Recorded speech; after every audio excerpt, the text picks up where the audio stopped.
I can hear your landlord's dogs in the background. I know, those little fuckers. Okay, so we're live, and it's Saturday, and we're bored, so we're gonna talk about X-Men relaunch and the button crossover. If you're already watching on the Twitch channel, I'm Ian Alexander, and I'm with Chip Marlowe. Chip Marlowe. So, what do you want to talk about first? What tickles your fancy? We have X-Men Gold, X-Men Blue, Generation X, Jean Grey, Weapon X to choose from, and the Well, Batten how about since crossover. I'm still eating, you talk about Jean and X-Men Blue, and then I'll chime in when I want. Okay. By the way, Chip Marlowe is currently eating a pot pie. A chicken pot pie. I actually just bought some today. But let's start off with X-Men Blue, which was like, to be honest, the surprise of the entire relaunch for me, because I was definitely looking forward to Generation X, right? That was literally the one title that I was like, I'm going to read this. Out of anything, I'm going to be reading this. And it was finally released, and it wasn't so good. But X-Men Blue took me by surprise because they're kind of like doing the polar opposite of like what Professor X wanted to do, which is really interesting. It's like a mirror reflection. Like instead of Professor X, it's Magneto leading. Um, Sentinels are like mutant friends now. Like there was this like Master Mold guy, right? What's his name? Do you remember? What's his real name? Yeah, you know the Master Mold that's making the Sentinels now. I don't remember his name. Ah, fuck. Okay. Well, there's this guy making Sentinels now that are to help mutants survive so they can then later on destroy them once they're thriving. Because if they don't do that, then they're like, He I has don't no know, purpose. machine, like, yeah, machine imperative or purpose or whatever would cease to exist, and I guess they can't have that. I don't know. It was really hard to understand for me, but it was cool. Um, what did you think about it? Um, I only read the first two issues. I went, like, when they were announced, I went back and forth on them many different times. Okay. Like, oh, it's the Displaced Five. Like, I don't care. I hate them. But it's Cullen Bunn, so I'll give it a shot because I like Cullen Bunn. And then it was like, okay, like, that's cool. They're going to be led by Magneto. That's going to be a twist. Like, I'm a little bit more intrigued now. And then it came out, and it was like, oh, this is why I hate the Displaced Five. Yeah, I'm not reading this anymore. Well, I mean, I'd figured you'd be interested in the story since this might be the closest thing you'll ever get to get having them sent back to where they came from, because that's Magneto's goal. So Yeah, I thought I would too, and no, like once they were just like, oh yeah, we're gonna bring in Ultimate Wolverine, they totally lost me. Like that was it. Yeah, I didn't necessarily like that. Like if you have to have like a Wolverine in every book, and this is the book that's gonna be like, oh, the younger um, X-Men, like not the veterans, and like why don't you use Laura? But then because she's she's Wolverine, and she's not in any of these X-Men books, like except in her own. And, but then it's like, well, if she joins the team, then she's obviously going to be the leader, and they want Jean. So whatever. Well, you just mentioned how they're kind of focusing on Jean being the leader, and that's one of like my main selling points is the fact that they're finally exploring. Like, I love that everything is just the polar opposite of what it used to be. I love that they're focusing on Jean Grey being the leader and not so much her wrapped up on all of these romantic triangles that are entertaining and good, and I've enjoyed them from what I've read um, with the original X-Men, but I'm glad that they're doing it differently this time around. I don't know. Like, for me, this, like, Gen X is the book that this book should be.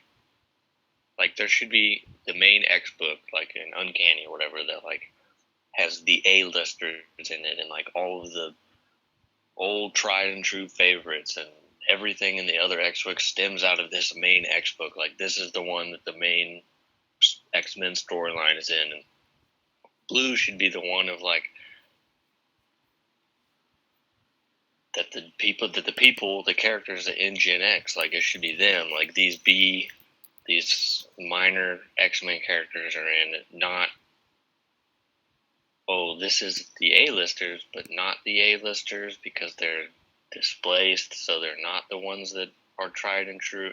It seems like a total missed fucking opportunity for me. Yeah. Like, there's so many X-Men. Like, that's one of the things that's cool about the X-Men is because the roster's so big. Like, if you like the X-Men, there's probably going to be a book for you. Like, yeah, you can love the shit out of the X-Men, but you don't like X-Force, and that's cool. And then you can go read, New Mutants or Gen X or Uncanny or whatever. Like, but now they have two books that are basically supposed to be the same thing. And for me, neither one of them are, like, worth a damn. Like, where are these other X-Men that, like, were around and then they just seem to have disappeared? Like, where's Cannonball or all of those? Like, I don't know.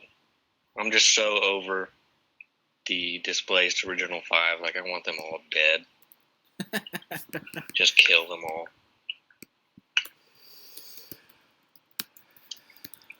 Wow. They gave me Coke. Like, oh yeah, here's Coke. Like, with the X-Men that, like, we had up until the original five came in, and they're like, you like Coke, don't you? Well, RC Cola is basically the same thing. Here's that. It's like, go fuck yourself, guys. Don't give me Coke and then tell me RC is just the same.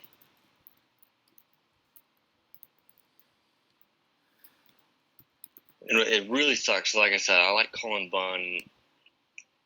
Like, I wanted to like that book because I like Cullen Bunn, but I can't.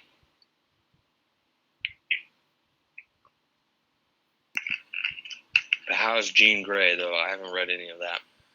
Oh, you're gonna hate Jean Grey. I know, that's why I didn't read it. I personally like it. I don't have a problem with it. It could be better. It's a good read. It's not a great read. It's essentially just about this Jean Grey being like, look, I know you'd like to think I'm that Jean Grey, but I'm not. I'm my own girl. I haven't been possessed by a fire god. I haven't tried to kill my friends. I haven't tried to kill planets. Like, I'm me. Like, I haven't gone through any of those things, and hopefully I can make my own life and not follow behind the other Jean's shadow. It's kind of like the overall feeling of issue number 1, and then you kind of find out, like, well, fuck you, Jean. No matter what your plans are, the Phoenix is coming back, and you can't escape it. So. Yeah, because it's drawn to, like, that family. Huh? Because it's drawn to, like, that Grey bloodline. That's, like, why Rachel had it, and so on and so forth. So, issue number 1 is kind of just that. Just kind of making sure that you know that this is a different Jean Grey, and also to kind of give you a clue that the Phoenix is coming. And then issue 2, if I'm correct, which I just came out, I think, right? Issue 2? And and sorry, I'm reading the chat. Hey, Melano. And then issue 2 is more her trying to find guidance through other Phoenix like hosts. So she goes on to find like Hit Omega. I feel like he's a terrible mentor. Like be a terrible mentor. Yeah. He's kind of badass though. And then she finds Hope. The last resort. I know you like Hope. Hope is I do like Hope. Hope is in issue number 2. I don't know if you're gonna like how she's portrayed though, because she's portrayed like a total badass. Like I'm talking Sarah Connor, Terminator type shit. That's what Hope is. Okay, then you'll like it then. Then you'll like it then. It was just a little bit weird to me. What did you think I thought Hope was? I don't know. That's the character Hope is. And let me just say, like, pretty much hit it right on the nose. She is Sarah Connor. She just in a child body. She just annoyed the fuck out of me during the whole Avengers versus X-Men thing. That to me, she's just an annoying little kid. But then seeing her being this mature badass now was so jarring. Like, it was just weird to me to read. And that was like I considered picking it up because I hadn't seen Hope in a while, and like I love Hope, but I can't support these displaced X-Men.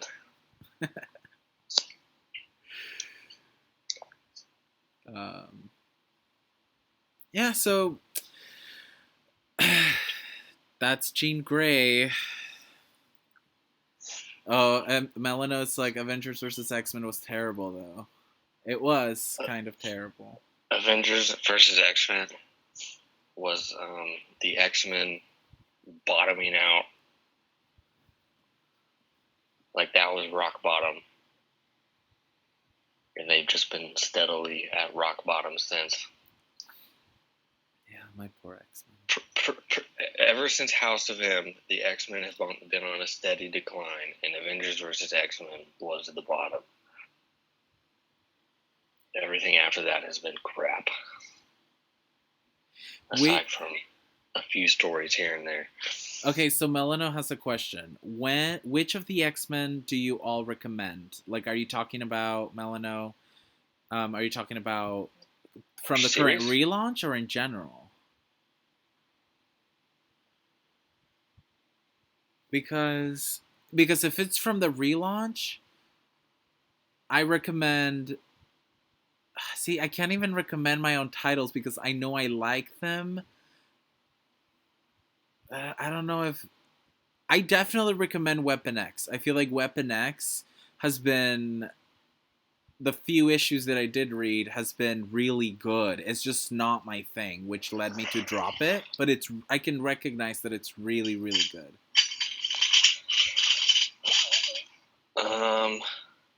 I pick Weapon X. Like, I don't know. I want to say Weapon X because it's got like characters I really like, but then there are some things that like they kind of hinted at that if they do, like, it's going to be really stupid. And what are those? Talk to me. So if they make Lady Deathstrike a mutant, that's going to be really, really stupid. Because it's kind of looking like, from my point of view, it looks like they've like turned her into a mutant, and that's like just a terrible idea. She's a cyborg and she hates Wolverine. That's her character, not a mutant. And then they've done some stuff with like the other characters, like the whole reason I picked up the book was Warpath, and like they made him, like they gave him flight, the ability to fly, which like he kind of had like back in the day, but like everybody thought it was stupid and they just kind of like ignored it and he never flew again. So that's kind of weird because it just doesn't really fit his powers. Like it's a really weird power for him to have, like with all the rest of them and like his overall character. But it's the book. It's the book that I was most looking forward to. So I guess I would say that one also. Even like I hope that at some point, like later on, as it continues, like Old Man Logan gets replaced with 616 Logan, like when he comes back, because I hate Old Man Logan. And that's confirmed, right? They're bringing back 616 Logan. Yeah. We're talking about the guy that died in Death of Wolverine by being covered in adamantium. That's the one, right? Yeah, the main Wolverine. Okay, gotcha. And wait, so that's confirmed, and in what title is that going to happen? We don't know. Like maybe in that Generations book is how he'll come back, but like they haven't said like, oh, this issue, like he's coming back, and like we don't know circumstances or whatever. It's just they said that he's coming back. So yay! Cool. Gold, I like Gold, but it's like really weird because I don't really know what they're doing yet.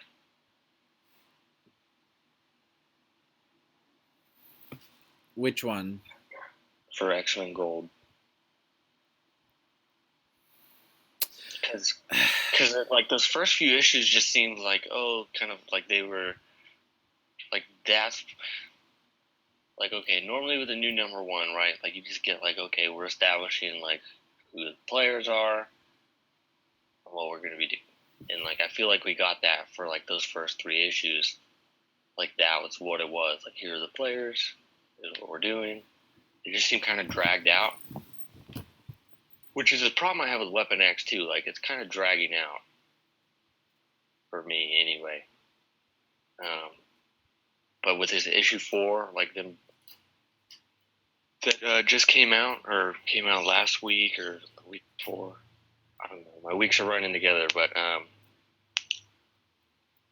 like it seems like we may be getting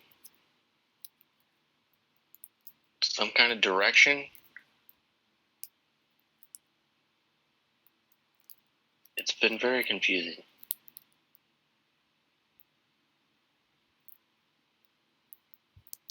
Because like in Weapon X, like we know who the big bad is. It's the Weapon X program.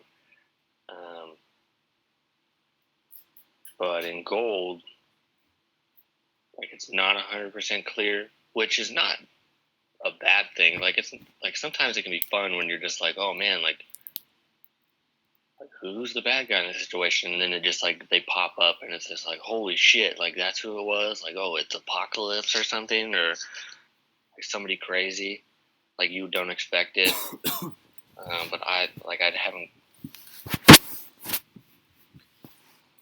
Like, I want to know who's pulling the strings. I'm hoping that it's Emma.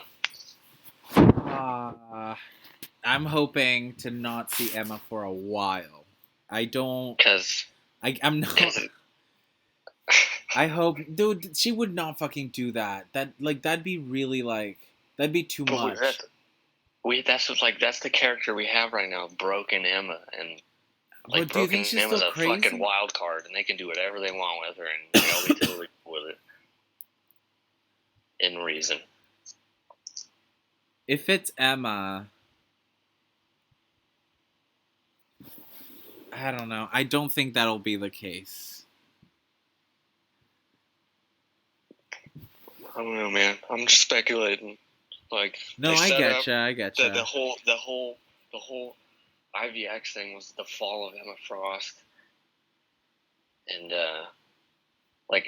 I'm cool with them just like not using her for a while, just like us, like constantly knowing that she's in the background somewhere. But I think it would be cool, like if Broken Emma Frost like was behind some of this shit.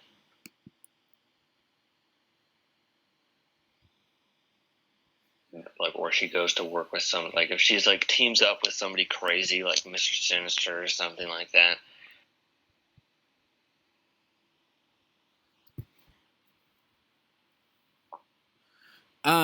Did you notice in, I believe, X-Men Blue #1 at the very end when it's revealed that it's Magneto leading them? Did you see when he was talking about like, oh, like we still have so many things that you guys have to do, guys you have to catch, and then Emma Frost is one of the faces in the computers behind Magneto?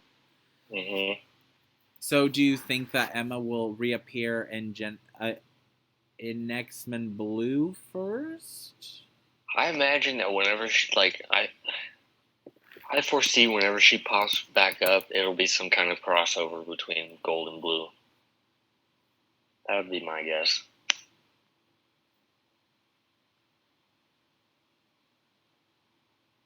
I feel like when it happens, it'll happen in Gold. Like, if it's only going to be in one title, because Gold is like the main X book.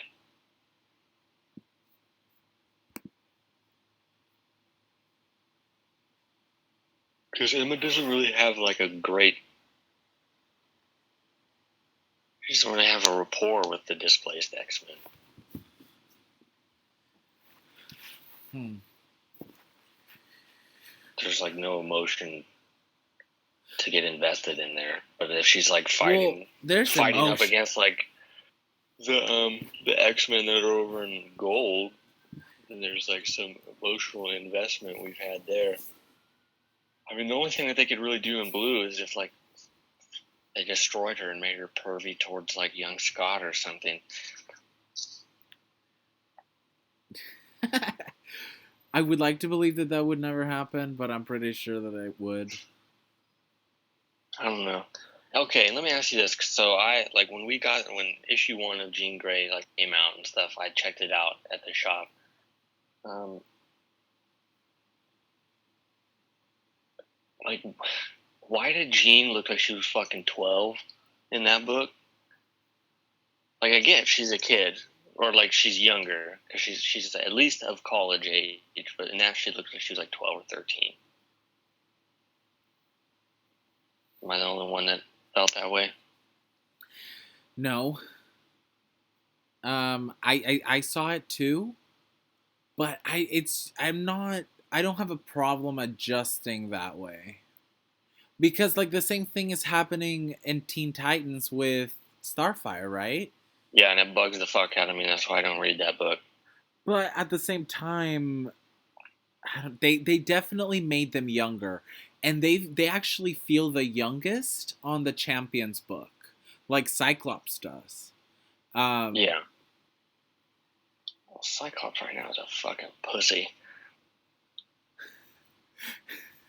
It's like a useless, limp, he's going through things. wet napkin. He's going through things, Sean. He has to deal with what the old Scott has done. He's done it by just like wrapping himself in a cocoon of his own tears. Like, I never thought in a million years I would say I'm more interested in Iceman than Cyclops, but I am legitimately right now interested in Iceman. Yeah. My interest in Iceman is at 0, so if that tells you anything.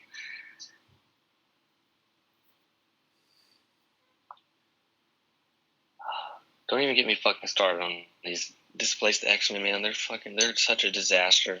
Go away. Like, I've been gauging people, like, they come into the shops and other people that work there. Like, there's so few people that I've, like, encountered other than you that, like, want them around. Other than you.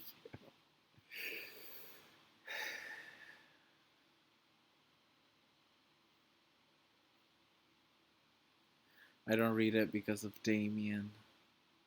Oh, I guess Melano is referring to Teen Titans.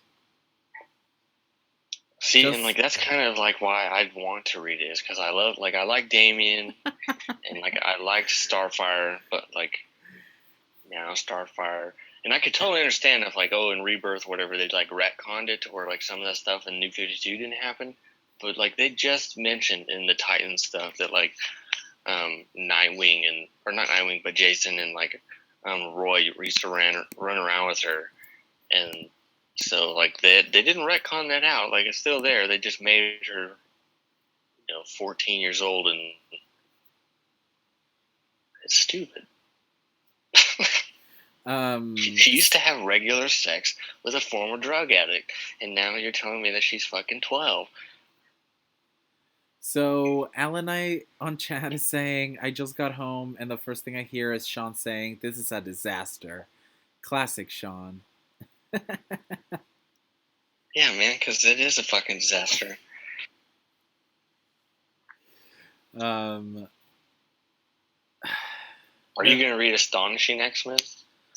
I'm gonna definitely check it out. It's on my pull list. I'm definitely gonna give it the first few issues, but if it's anything like X-Men Gold and Generation X, I'll probably will drop it like really like right away. Like Generation X, I think I gave X-Men Gold up to issue 2, and then I read the first Gen X and I dropped it. I didn't even. I was like, I'm not interested in anything that happens after this.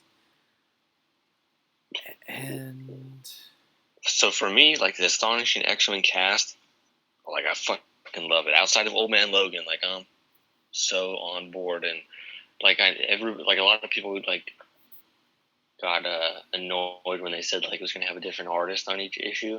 And for me, like as long as it's good art and it fits the tone, whatever the tone they decide to go with, I'm fine with it. But if it's just gonna be like a bunch of one and done like stories of each one, then I'm gonna be pretty annoyed. Because it's got like Phantom X and Bishop and Archangel and Psylocke, and I fucking love all those characters, so I'm on board. yeah, I hope it's good. And it's Charles Soule, right? Is it? I did not know that. That is actually like really good news. I think so. Somebody back me up here. Was my phone dead? No. Soul and different so artist. yeah, that's what I thought. Yeah, and then it's gonna be good. I'm confident that this may. I think Soul is the writer that can make something that you and I both like. Soule very rarely writes something that I don't enjoy.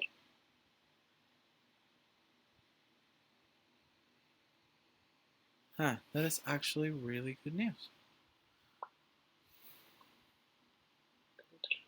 Yeah, Charles Soule. I don't know, when does this book come out? I think it comes out next month. You know what, though? At the end of the day, I will have to, and you may agree with me, I will have to say that the X-Men relaunch was not as strong as I thought it was going to be. I'm definitely enjoying 50-50. 50 of the 50% of the titles I absolutely hate, and the other 50% like I enjoy.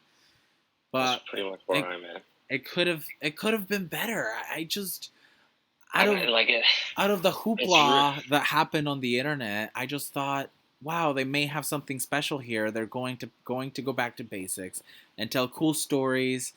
And the casts seemed on point, and then the art of the cover seemed on point, and then they hit shelves, and it's just like, fuck you.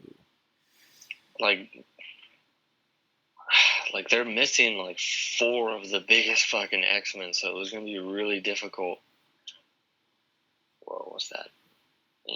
So anyway, yeah, they're missing 4 of like the biggest X-Men. Like they're not there, so it was gonna be really difficult for these books to just be like to pop.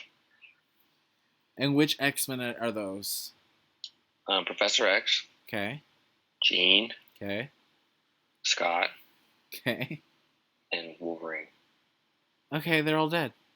That's what I mean. Like, yeah, they're all gone. So, like, it's wow. Is Beast the only one left? I think Beast is the only one left. From what? From the original X-Men. Jean's dead. Scott's dead. Professor X is dead. So that where's Angel? Archangel. Yeah. He's in Astonishing. He's gonna be in Astonishing. Oh, okay. And Iceman, where the fuck he is. Well, the older one anyway. We know exactly where the young one is. Yeah. Oh man, I wonder if they're gonna address. And this is just me. You probably don't. You could probably not care any less at this point. Um, I wonder because they did hint that Romeo and Iceman were having romantic problems, and I wonder if they're going to break them up. Like I'm so invested in that, and they haven't addressed it, and it's really upsetting me. Because why even do it if you're not even gonna address it right away? Like, you know, maybe them addressing it in that issue 1 was just like letting you know, like it's over. Ah, And then no. they're just gonna ignore it. They're gonna seriously do that to me. I hope they address it in the Iceman title at the very least. I like because that's Isn't fucked that up. one the old Iceman though? I mean, but there may be things with young Iceman as well. Wouldn't it then be called Iceman? I have no idea. But no, seriously though, I'm actually that really hurt me, and they never addressed it, and it sucks. It fucking sucks. Like, what book did that relationship get started in? I believe all new X Men. Okay, that explains why I didn't know it existed. Yes. Yes.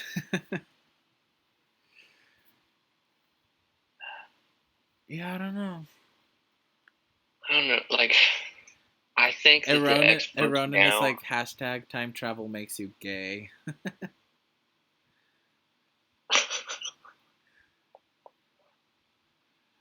Maybe that's why Scott's acting all weird because he's starting to get the gay bug. I would not be opposed to an Iceman Cyclops relationship. I'm just saying. That would be fantastic. Or like maybe it's like it. This Beast is being a dick. It's like he fucked with their brains and now they're gay.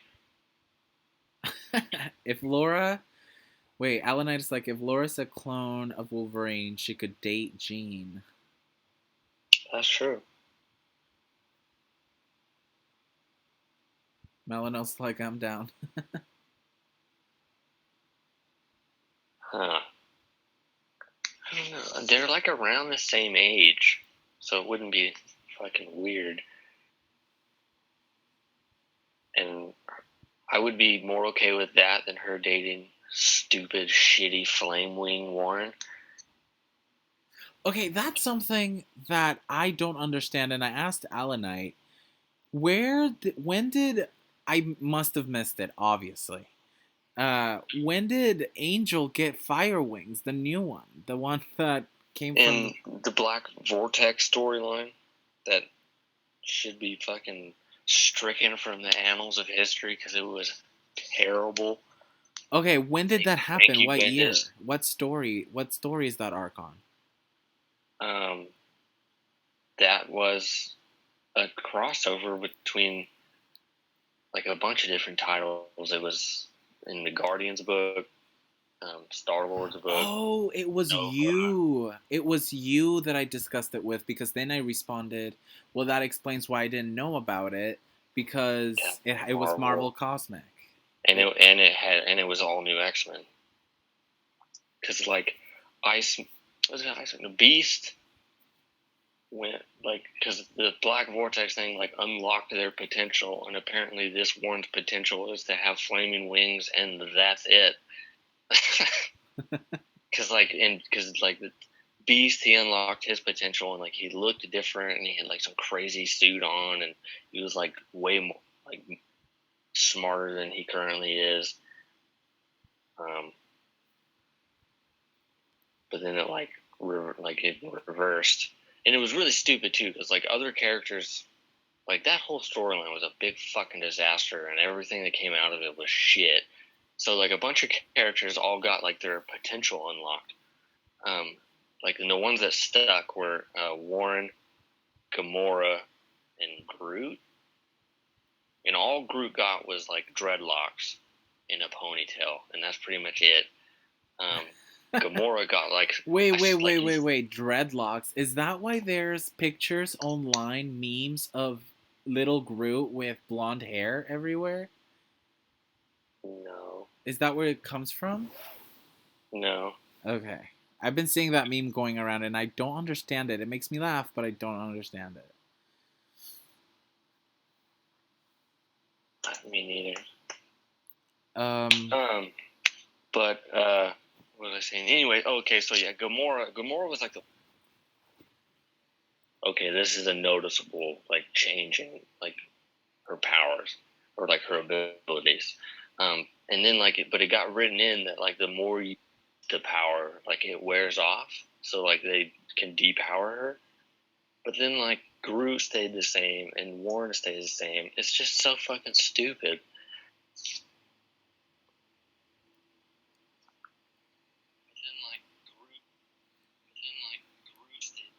oh, sorry, that was my phone.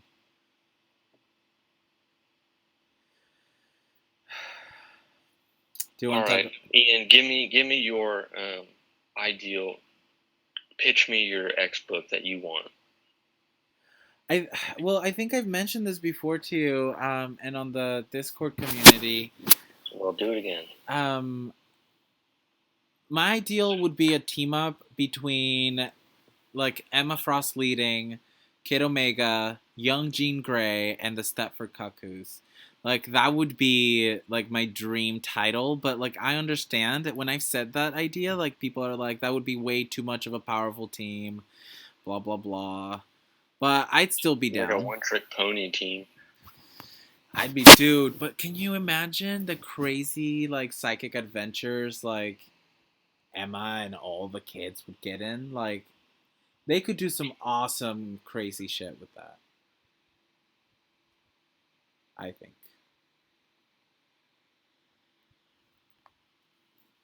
You What have a about you? title? Huh? Do you have a title? What title? What banner is it going to be under?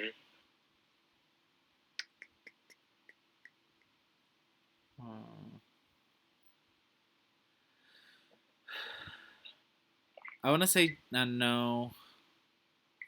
I don't know. I don't have an answer to that question. What's So your dream title? mine is a X-Force book with Namor as the lead.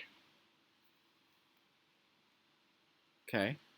And on the team, I would want Warpath and Domino because I love them, and they should be on every X-Force book. Can I say something really quick? Why did you pick Yep. Namor? Do you love Namor?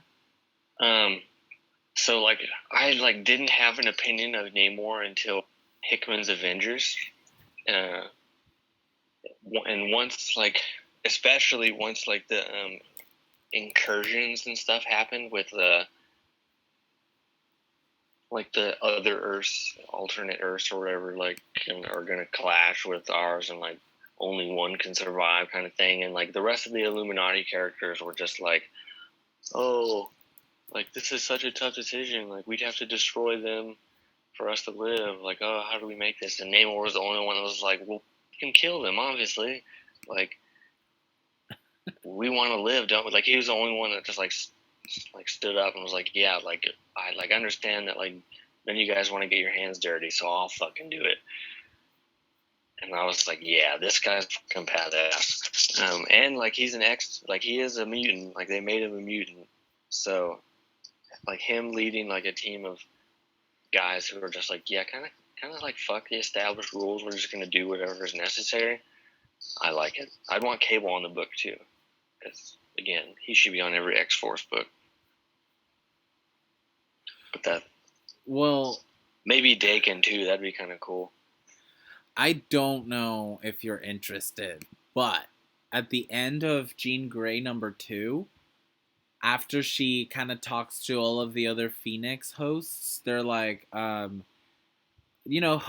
all of those people. She says, "Oh, I'm gonna go see Namor. So that's what issue number 3 is gonna be about. I'm assuming because the title of it Hope is is going to called, go see Namor. huh?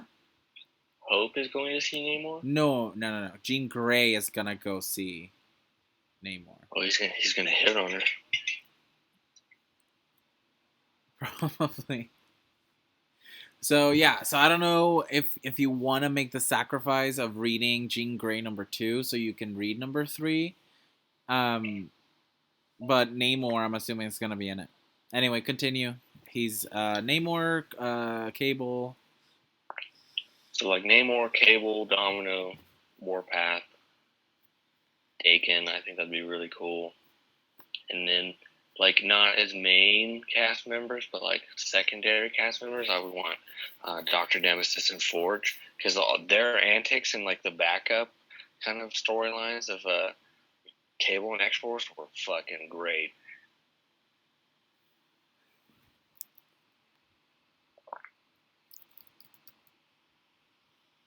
Did you read Cable and X Force? No, I did not. You should.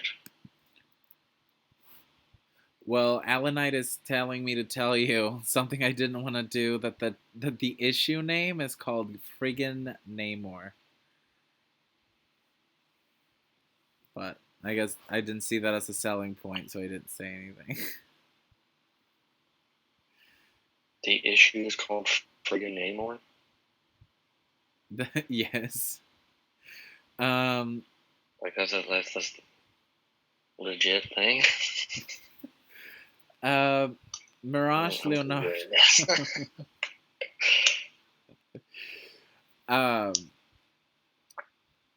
Mirage says Batman was good, but I have to call bullshit. Batman was good, but I have to call bullshit that Batman was able to beat all the turtles and Splinter in hand-to-hand combat. Oh, he's Batman. He has to beat everybody.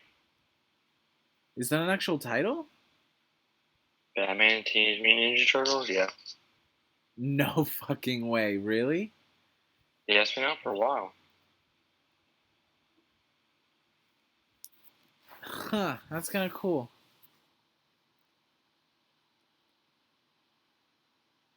I may read that. That's not. They That's. should have crossed over with Daredevil. But that's Batman and the Ninja Turtles sounds so ridiculous to me that I have to read that. Like that's a must. Are you gonna read Justice League and Power Rangers too? Then? Shut the fuck up. Is that a thing too? Yeah, and then there's Green Lantern and the Planet of the Apes. People are buying this stuff? Hell yeah. Is it good? Have you checked it out? I don't know. I wanted to get one of the issues of because it had Dr. Zaius like as a Green Lantern, and it looked fucking fantastic. But I didn't. Oh yeah, and there's Booster Gold and the Flintstones. Like they did a it's like DC. It's owned by Warner Brothers, so they did a few issues of like crossover with like their all their little cartoons and shit.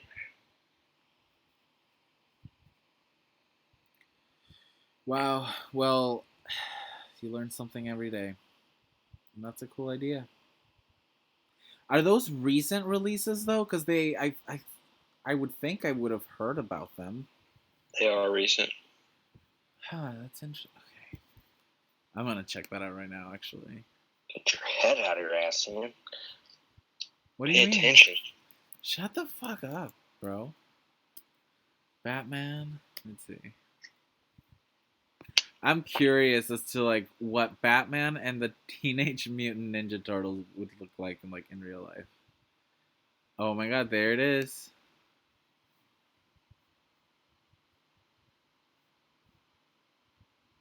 Oh, 6 issues, not bad.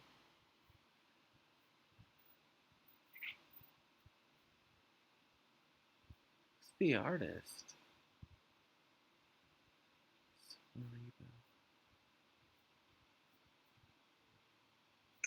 Okay, I can dig it. The art is really, really cartoony.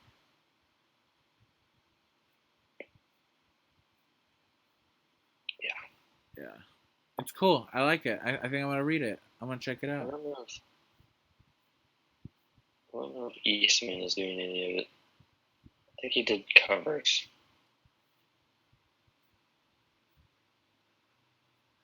Yeah, there's no way you could do an idea like this with serious art. Like that's why I ran to go see what the art would look like. And No, they have like they did a book a few years ago that was more serious looking. with the Teenage Mutant Ninja Turtles. Uh huh. Whoa. I love this artist, whoever they are. Samariba, I think is their last name. I don't want to I'll, butcher it. I'll send you the image.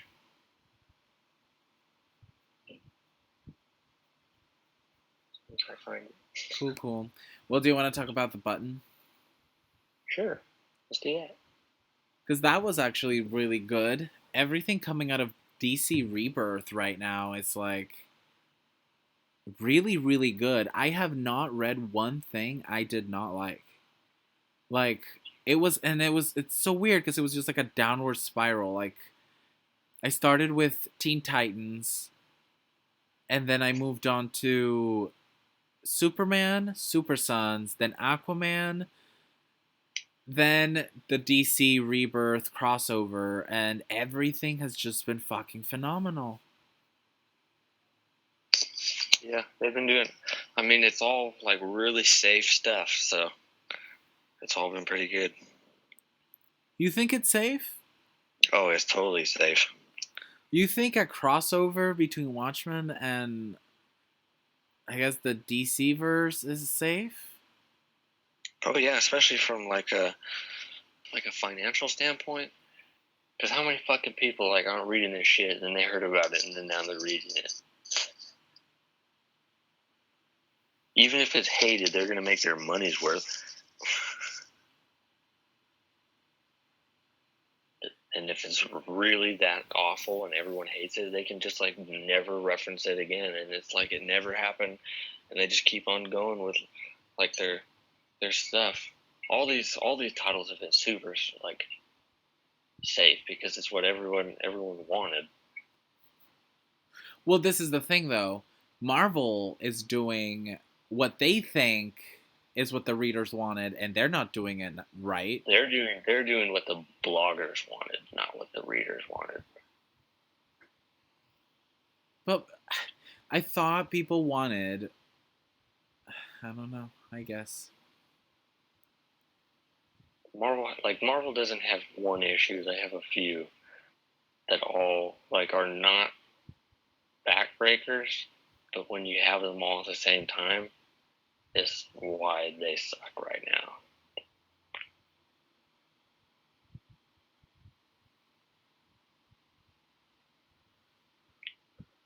But yeah, like oh yeah, we brought back Christ post crisis Superman and Lois Lane. Like yes, people are gonna be super fucking on board with that, and like the Green Lantern books, the lanterns are all back and they're all green again, and everyone's happy. And Flash, they brought back original Wally, and everybody's stoked. Um, and like the original Teen Titans cast is the Teen Titans again. Everyone is happy. They made um, Dick Nightwing again, and with the blue symbol, and everybody's pleased. And Well, you don't seem so pleased. I'm pleased. Batman still kicks ass. Okay, so tell me, what would make it be at that next level? Like, what changes would you make that would give it that extra, I don't know, oomph that you want? I don't know. I wouldn't really change anything. Like minor things. Like I would really love it if like constant character within the Batman book. Like, get rid of that Duke guy in his stupid yellow suit.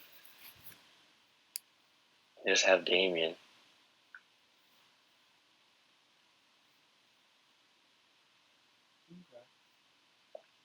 And then, like, there are titles that don't exist that I would want. Like? Hawkman. If I can get a good Hawkman and Hawkgirl book, that'd be sweet. Where the fuck is Shazam / Captain Marvel? Good question. Especially if I could get Black Adam out of it, because Black Adam is one of the cooler DC characters.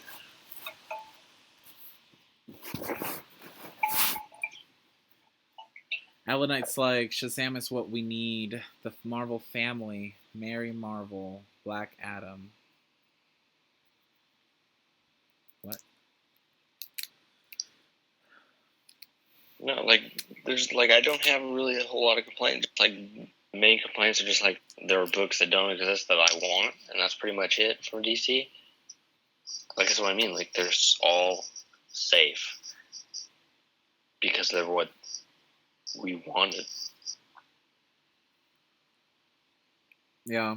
Okay. Well. And I mean, also, like, they really lucked out because they did this like at the lowest of the low for Marvel. So, like, everybody that's at Marvel that was annoyed, like, they started reading more DC.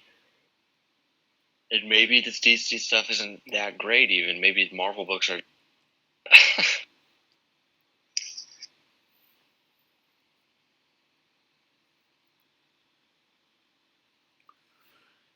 So you're saying that in comparison to Marvel, DC's writing genius stuff, and because of Marvel fatigue, people are like just glorifying it almost. Is that what you're saying? I mean, I would say that is probably, like, you could definitely make that argument, but not to, like, belittle what DC is doing. Like, it's still good. Like, it's still really good. But it definitely looks better compared to what Marvel is doing right now. I mean, like, the shit on Marvel fucking parade, like, is really getting tiring. Because it's not all terrible.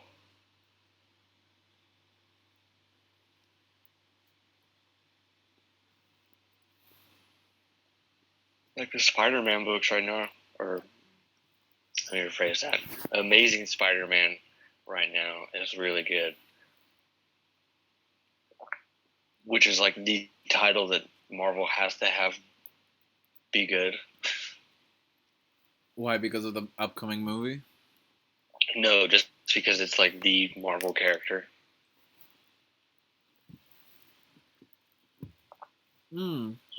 That's an interesting question. You're saying that Spider-Man is like the number one character in Marvel, the Marvel universe? He's absolutely the number one character. As in, like, the most famous out of all of them. Yeah, the most famous, the biggest.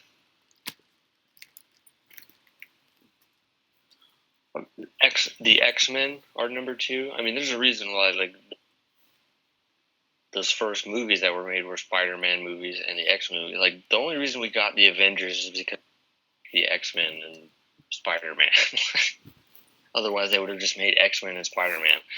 Because those are the biggest fucking characters they have. Like, there's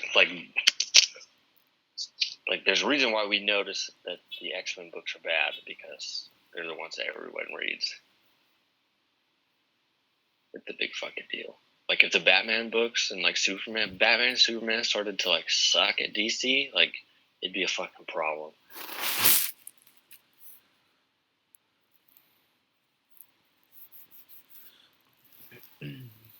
So do you want to discuss the actual Button event? Like, what happened in the story? Yeah. So, for me, it was them saying, hey, do you guys remember Flashpoint? That was cool, right? here's some of that again. But we're not going to answer any fucking questions. Like the whole like reveal of Manhattan at the end, like that's not news. We know, we knew that. Like that's just like, ooh, yeah, here's like you're sprinkling in some stuff for you. It was basically just like, hey, like I said, like you guys liked Flashpoint. Here's some of that again.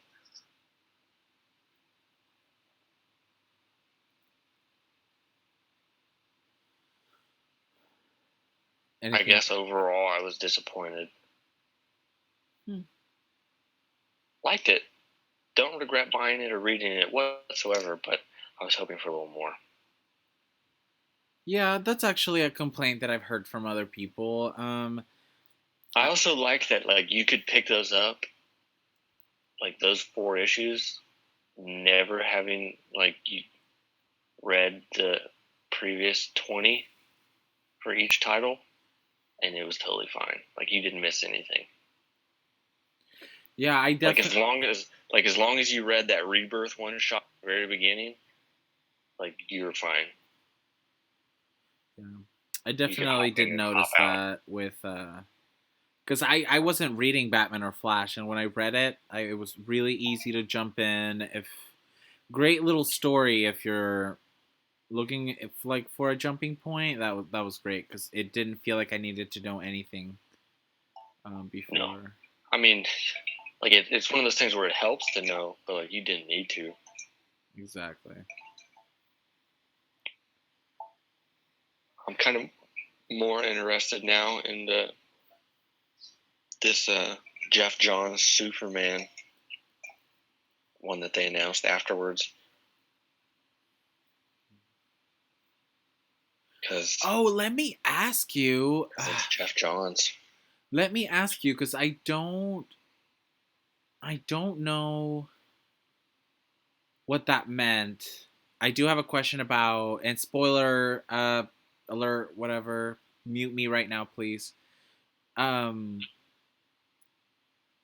the last page with Superman, you know that blood and then going like flowing into like Superman's suit. What did that mean? Like they're going to do a crossover with his title? Yeah. I said at the end, pay attention. No, I am, you butthole. Is that so? That's the title that you were talking about then? Yeah. Oh, okay.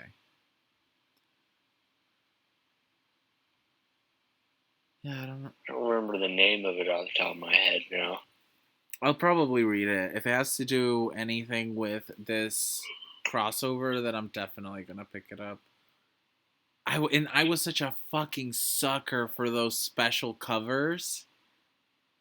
The lenticulars. Oh, god damn it, they fucking got me. And they were testicular covers. And they're fucking great covers. Like those covers in this crossover were fucking amazing.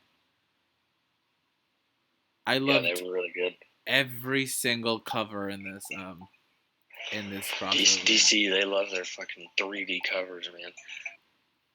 Dude, and I love them too now. I was so disappointed. I pride myself on not being one of those people that falls for gimmicks, but I fell hard for this one. I mean, like it's. I wouldn't even necessarily call it like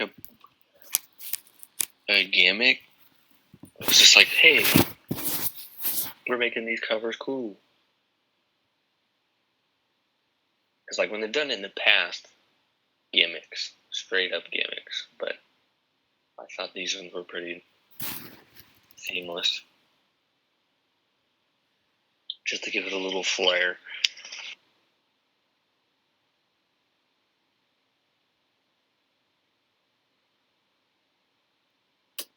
What else do you want to talk about?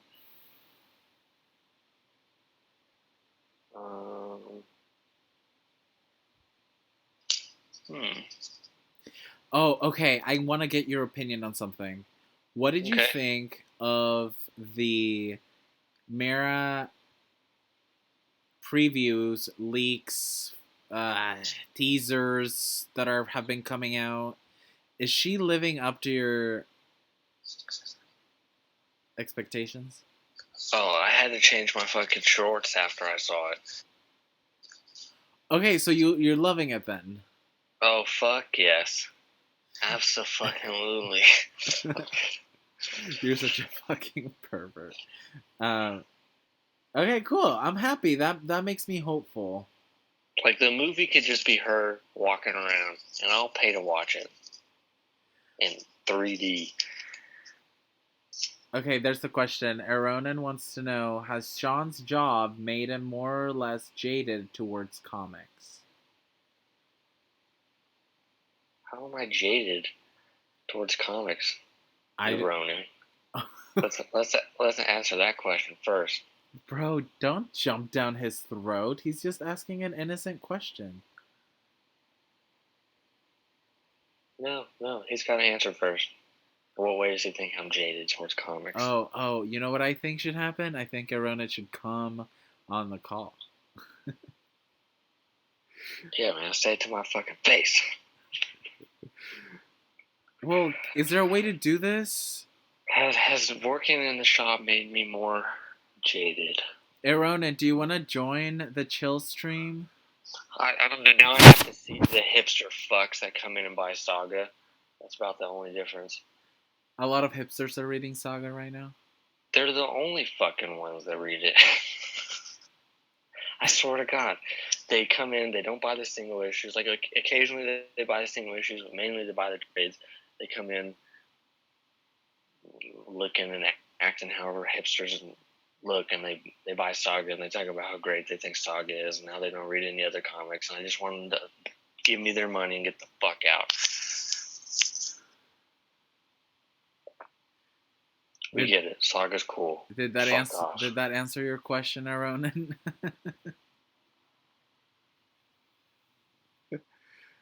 Well, I hope Aronan says yes to come on. Oh my god, if we could get Delight, that would be cool. Have a girl on the chill stream. You're like half a girl. Thank you. Wait, let me see if Delight's available. What's she doing?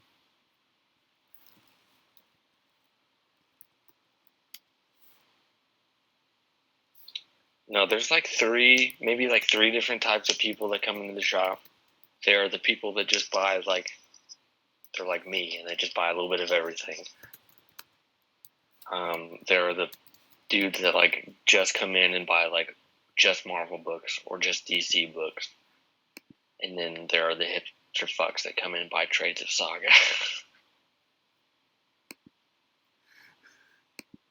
Your anger towards these people is real, and I just don't understand if it's justified. What have they done to you? Just let them read Saga. Who cares? Because they're the same fucking because they're like, oh no, like I don't read those like children's books. I read Saga, and it's like, come on, man. Like, you're talking about elitists.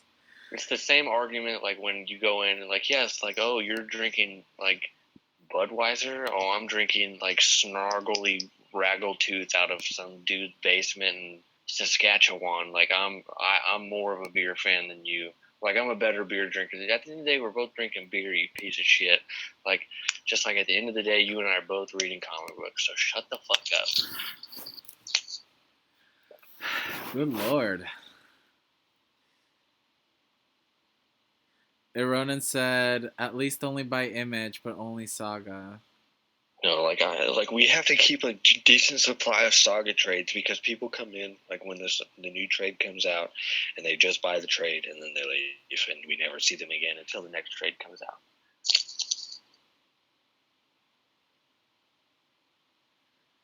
out. Okay. And I just like want to ask them like, how did you like stumble upon this? Like, whose Tumblr page fucking alerted you to Saga? Oh my god. Is there some? Did they have flyers for it at the local Starbucks or what? Yeah, Saga's kind of big.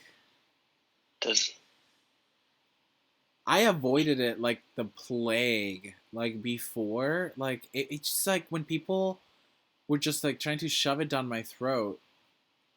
It made me not want to read it. So like for years and years, I think I started reading it when issue 30 was out. Like no, What probably they issue on like, now? huh? Oh, hold on, Hulk Hogan. No, I don't get angry at them in a store. I'm a salesman first. Well, try to get them to buy whatever the fuck they want, and it's only when they leave that I call them a hipster douche. Uh, Yeah, no, it is a gateway book, that's for sure. Gateway to not buying any other books. and why do you think that is though? I don't know, because people are cheap. Like, you would be fucking shocked. Like we were talking the other day about how great Image is, that their number one, their volumes number ones are like $9.99. That's such a great price point for like content. That's too rich for a lot of people's fucking blood, man. It's ridiculous. Like like those Image dollar number ones, those things sell all the time because people are like, oh, this is only $1. Oh, I'm cheap, and they don't buy anything else.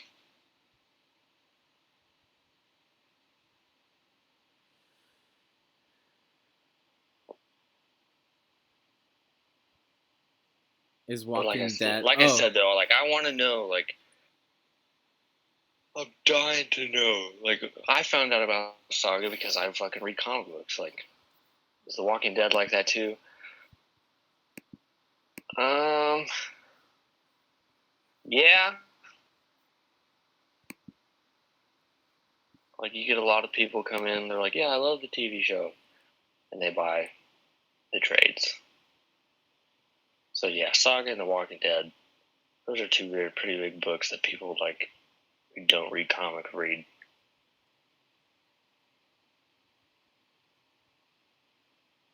Like I don't know if I would call them comic book readers. They're just Walking Dead fans.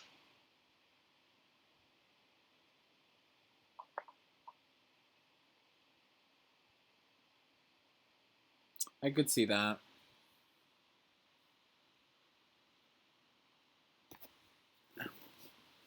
Like we had some like dude in with his like little kid. He was like 8 years old. Or was just like wanted The Walking Dead, but his dad wouldn't get it for him because it's like adult. And I was like, hey, you can check out Marvel Zombies. Wait, an 8-year-old went in there looking for The Walking Dead? Oh yeah, 8 year like little kids come in and like want Deadpool stuff and like Walking Dead stuff, and But it's you just know like what holy. though? Like that's kind of fucking punk rock though. That like I don't know. I feel like I was reading and like I was watching and reading mature stuff at a really young age, and that's what made literature exciting sometimes. Well, I That's mean, kind of cute though. That's kind of cute in a fucked up way. no, like when I was 5 years old, I bought my first movie, and it was Terminator 2. So like, I watched adult stuff and was entered like at a young age, and were like, hey man, like if that's what they want and their parents let them get it, cool. But like with the Deadpool stuff, it like drives me crazy because little kids are like, oh, Deadpool, he's cool, and they think of Deadpool in the same way that they think of like Spider-Man or Batman, and like he's not. Like he makes jokes about like raping the Olsen twins and stuff, like which is something that you'll never get from Spider-Man or Batman. But it's just like, oh, he's a superhero. Like they're all the same, and they're not. They're so not. Okay, would you? My, I feel like for Image, I'd have to say like Sex Criminals is like the gateway comic book, and Saga, of course. But I feel like Sex Criminals kind of got right up there, like almost Saga level, before it crashed and burned during the last couple arcs. And Saga or Sex Criminals? Sex Criminals, Sex Criminals. Sorry. Okay. I feel like that's another one because you have no idea. Like at the beginning of me reading comics, like I was not at the beginning, probably like halfway. I was giving out copies of Sex Criminals like it was like hotcakes. Like that's how I got a bunch of my friends into comic books is by Do giving you them think Sex it's just Criminals. because of the taboo nature of it? Maybe it definitely grabs attention. Like, do you think people are reading it because in some form of rebellion? I don't know. But then now I've moved on to kind of like catering to people's tastes. Like I remember with Onion Paradise from the Community, like I know she's a sick fuck, right? I know that she likes sick shit. If people aren't being dismembered, she's not gonna like it. So I think I gave her Lady Killer, and then she loved it. And then I gave her Nail Biter, and then she loved it. And then I think she recently started reading Glitter Bomb and she loved it. And of course she reads Saga. Saga's her first comic book. Yeah. But like I've learned to if I'm gonna like introduce somebody to comics to try to like cater to their tastes. Well, yeah, obviously.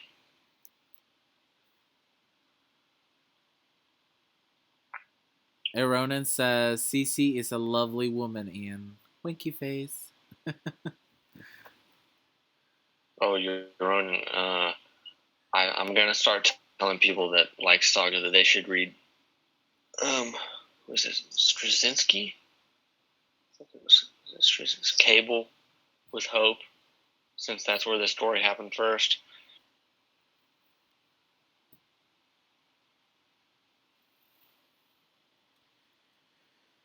And Hope Quinn saying, I'm in the South. I used to recommend Southern Bastards a lot.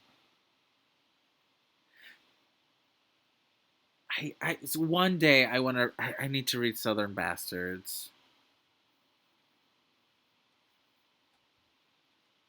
I'm trying I to remember if I've read that or not. I'm probably remember. and there's no reason I shouldn't be reading it because I own all the volumes. What? Like I own all the trades, not the volumes, the trades or whatever. Why do you own the trains but you haven't read it? I don't fucking know. It's just one of those things where like when I go on like comic book shopping sprees, which happens like maybe once a month, I'll just grab anything that calls to me and then I'll like dogpile it and then event like How did Southern Bastards call to you? A California liberal. I don't fucking know, bro. It's in my library. I need to read it. Wild. Like I have to put out like the new trades and stuff all the time, and it's so hard not to just like put them immediately in like, you know, I'm gonna buy this later and this one later and that one later. Like there are some like I've been eyeballing like these two books for a while. Somebody bought the volume one of one of them, so like I have to wait on that one. 100 Bullets by Azzarello. And then Stray Bullets. They both have to do with bullets.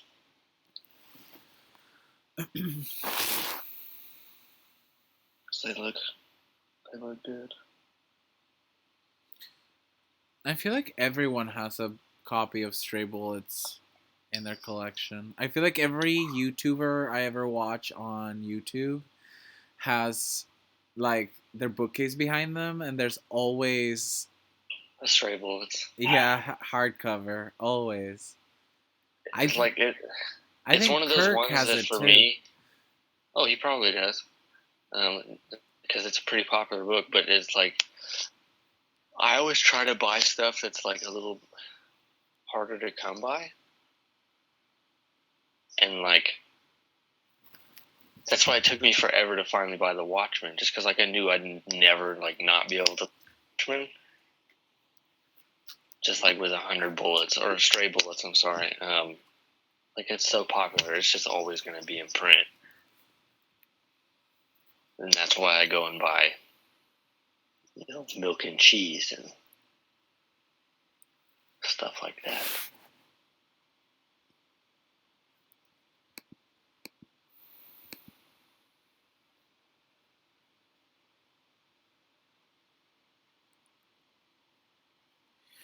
Um,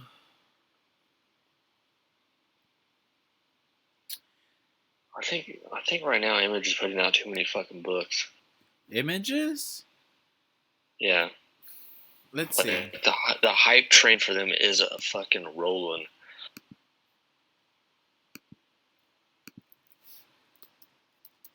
Image comics.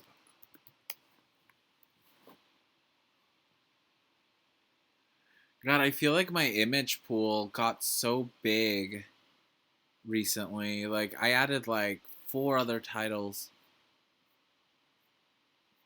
I subscribed to Spawn and Savage Dragon. I'm at 12 image titles right now. Creators, features, comics, new releases. I need to get back on the beauty after Kirk did his little review on the third arc. Like I really want to read it. That's that book where like attractiveness is an STD or something, right?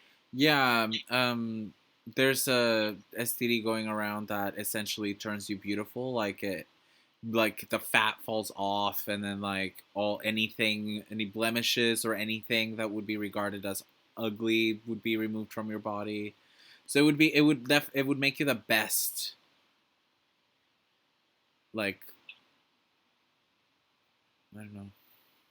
What are like the side? What are the negatives of that though? The negatives is that Gotta be a negative, right? yeah, the negative is that at some point, I believe it's like 300 and something days, you will kind of implode within yourself and like kind of burst into flames. Oh. So that started happening. So yeah, and that's where That seems unfortunate. that's kind of like where the story begins. Kind of like the first death of the beauty since the disease started spreading, and then it kind of takes off. This is like some man-made disease. I don't know. I guess you're gonna have to read it to find out, bro. Yeah, probably not. There's also I also picked up Plastic. I started reading Plastic because of Jay Spacey on the Community. He did a review for Comic Black Book, and the fucking premise is fucking insane. Like it's about a retired serial killer who is like in love with his blow up doll. That's essentially a real character in the story. Apparently, like she's just as important as like a real life character. It's really fucking weird. You should read that one.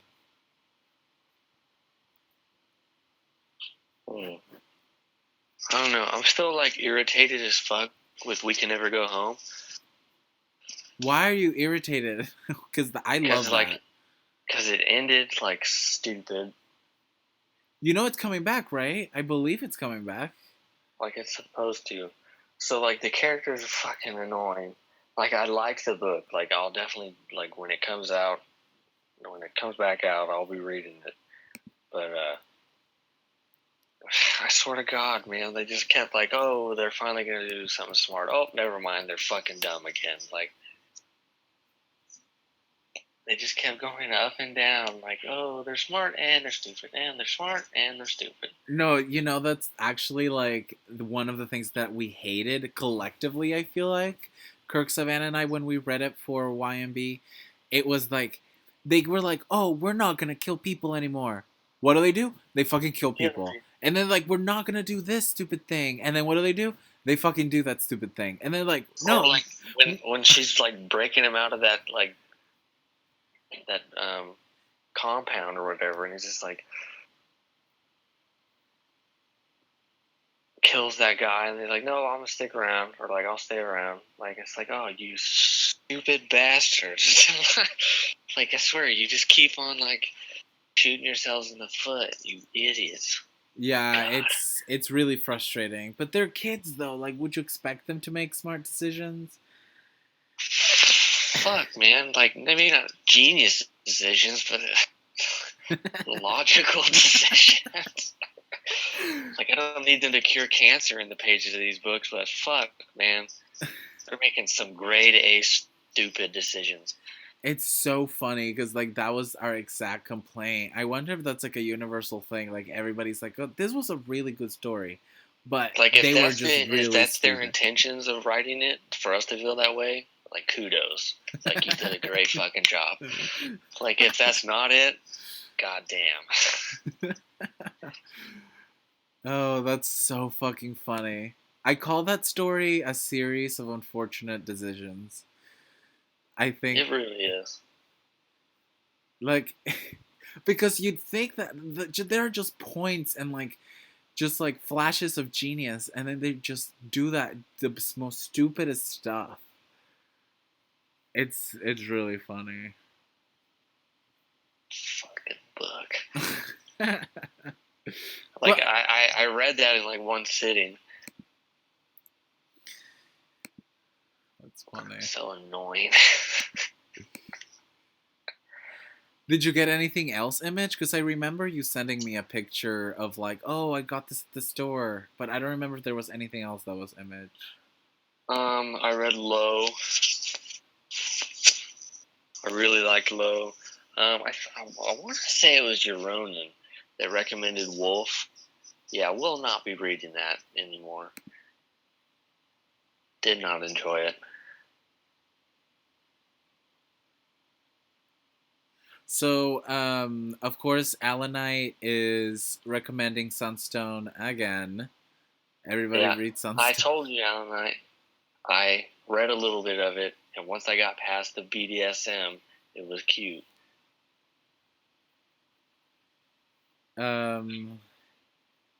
He also said curse words by Soul is good.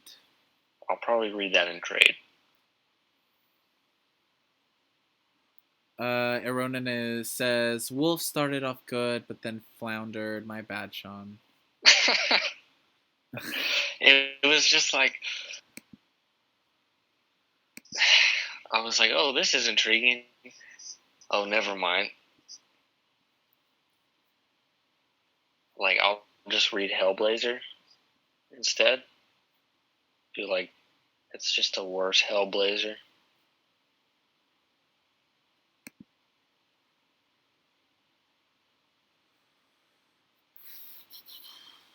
Let's see, what else is Image doing? I finally read the first issue of Black Hammer because I bought the trade. I still just have to finish it. I only read the first issue. What did you think? It was cool. Yeah. For that one issue. I mean, I know that I'll like it. Just like there was a few books that like were coming out, and like I forgot to pick them up, and by the time I remembered, oh shit, those came out. Like the number ones and stuff were gone, or they were on like issue 3, and I was like, well, fuck. It was that and Seven to Eternity. Now Seven to Eternity number 1 is like stupid expensive, unnecessarily expensive, so I was just going to read it in trade.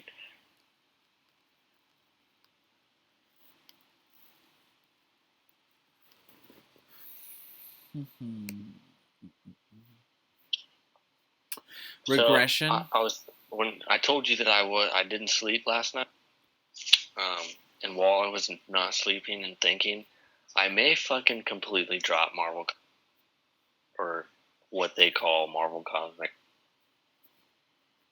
Wait, you're going to drop Marvel Comics completely? Cosmic. Cosmic. So basically, I'm just gonna drop Guardians. I might fucking do it because it's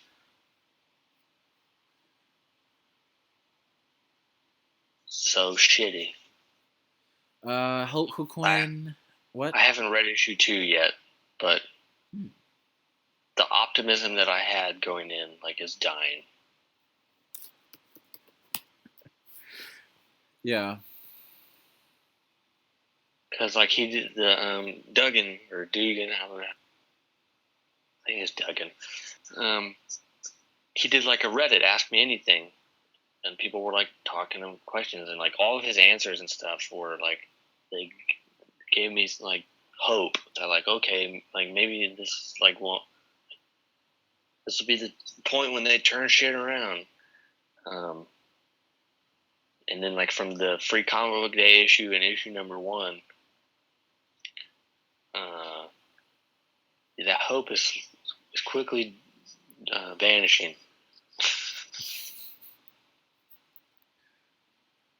At this point, I don't want Richard Rider or Adam Warlock to show up in anything.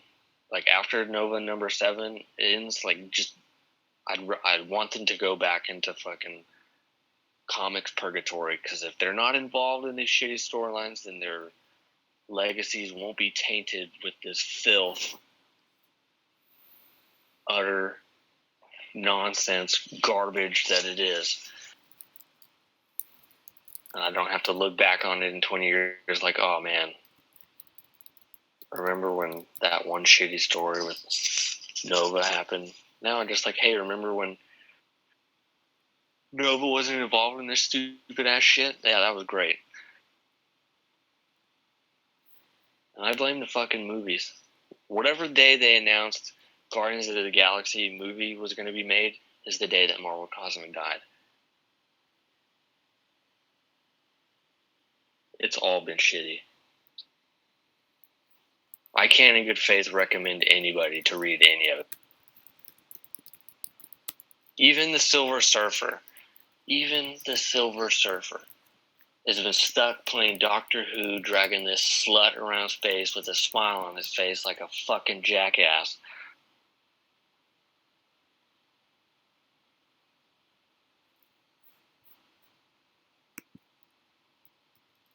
Bendis. Piece of shit. I'm just seriously just letting you blow up.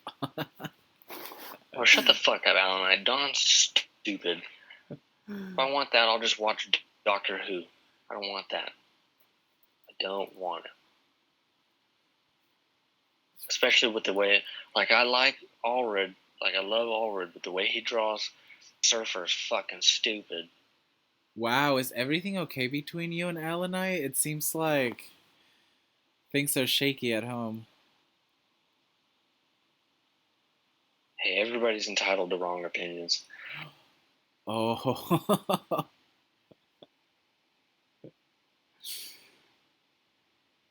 I'm not even kidding when I say I would gladly, in a heartbeat, no second thought, sacrifice the Marvel Cinematic Universe. Without hesitation, for comics to be good.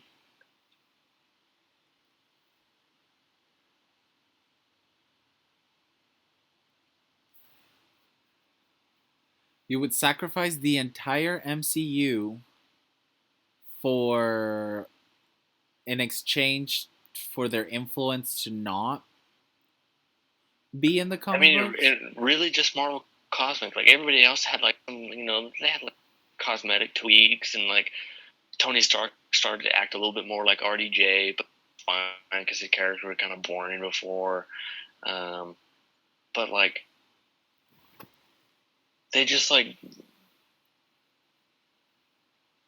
basically everything from the coming of Galactus in Fantastic Four 68 or whatever, back when Stan Lee and Jack Kirby were doing it, up until the end of the Thanos Imperative, gone. It doesn't exist anymore. But then it somehow still does. And it's fucking terrible. It's so fucking terrible Nobody acts the way that they have in any prior publication. Histories of stuff have been completely flipped on its fucking head. It's a disaster. It is. It is so fucking terrible. God fucking awful. I am really enjoying your mental breakdown right now. Like, you know, I'm a simple man. I like mean, simple things. John, I just want these two. I just need like 2 books, you know, in this little corner of the Marvel universe, and they ruined it. And I like. There's a few people I could blame, but mostly I blame Axel Alonso because he's the guy in charge. Whether or not these ideas are his or somebody else's, like they have to go through him, and he has to fucking okay these things, and he's okaying these things, and they're shit. It's like he doesn't even fucking care. I wouldn't be surprised if he's never read a fucking panel of anything cosmic ever, and he's just like, oh yeah, that's what they're supposed to be, sure. And like that's not even the same from like issue to issue. It's stupid. They like retconned Peter Quill's origin like twice in like 1 year or like 2 years. How do you do that? How do you retcon somebody's origin that many times in that short amount of like in that short time span? It's ridiculous. It's fucking ridiculous. Like these characters don't have a ton of stuff like they've been published in, so you can't like, oh, like how are we supposed to remember what happened then? Like it's all collected in like a few fucking omnibuses. Like read it, know what the fuck is going on. Continuity is important because without it, then everything is just Elseworld stories. And who the fuck wants to just read Elseworld stories? None of it has any importance in it. It's a disaster.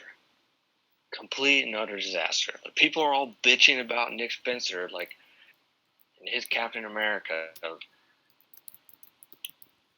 That's gonna get fixed. He's too big. They can keep on going fucking with the Marvel Cosmic, and it's gonna be continued to like every issue they come out with, it gets closer and closer to being irreparable. Like we would need the Marvel universe itself would have to fucking reboot in order to fix some of this stuff. It's a disaster. Okay, so I have a question from Hulk Quinn. What do you think was the best era for comics? Best era for comics? Yeah. What do you think was the best era for comics?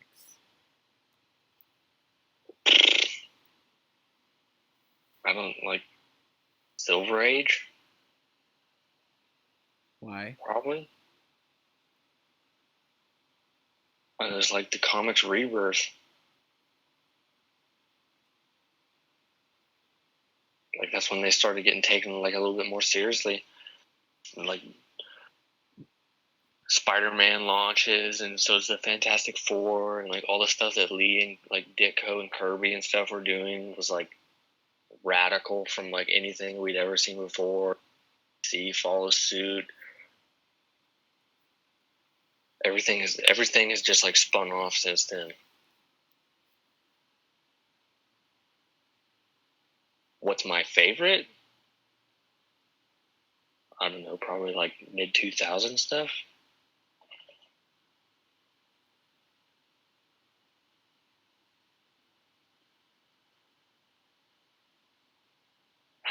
Wow, I feel like so you and Alanite have broken up and then managed to get back together in just 5 chat messages.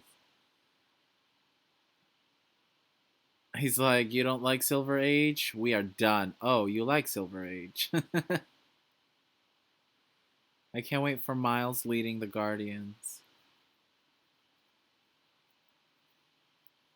Aronin says they Miles changed. Morales? Get the fuck out of here, Alan Knight, with your bullshit. I'm assuming that would be a huge no in your book. I know he's not serious, but like that wouldn't even make sense. Why? I'm surprised Bendis didn't do it though. That fucking hack.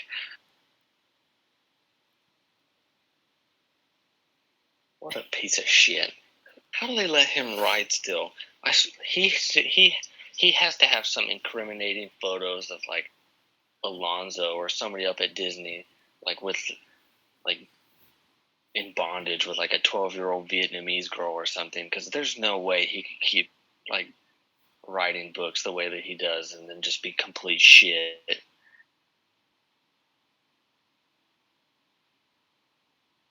Okay, so I want to dissect your feelings because I want to understand from you. You can understand because you don't have any kind of affinity towards that stuff. So I like do you'll though, but never if be you able to give me understand. specifics, what exactly what did he write or what changes has he done to your characters that upset you? Like if even if I don't understand it, I'm sure people out there will. People are on chat, maybe. He's created new characters and just given them the same names and as old characters, and like I'm expected to go along with it. Okay.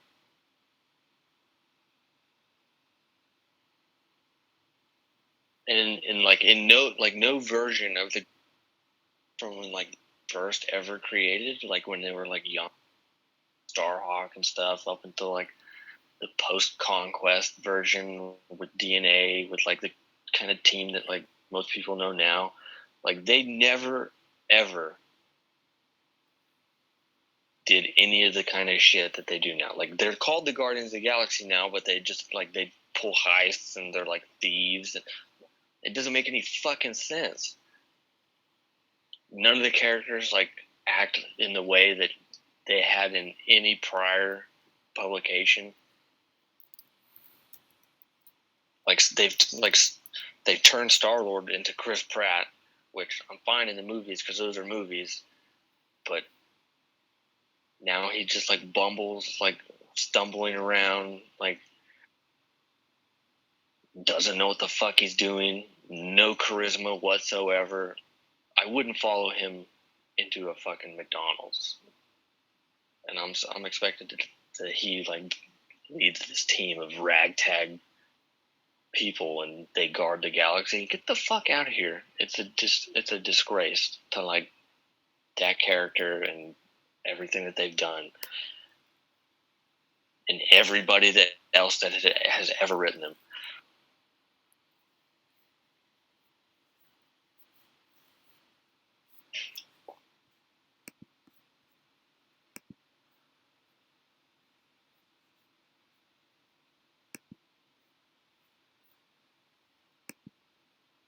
I mean, another reason why it's going to be really hard for you to like understand because you don't care about continuity, and like that's one of the biggest fucking problems that it's had is it just like ignored the fuck out of continuity. Even in the movies, there's a dichotomy of being protectors and space pirates.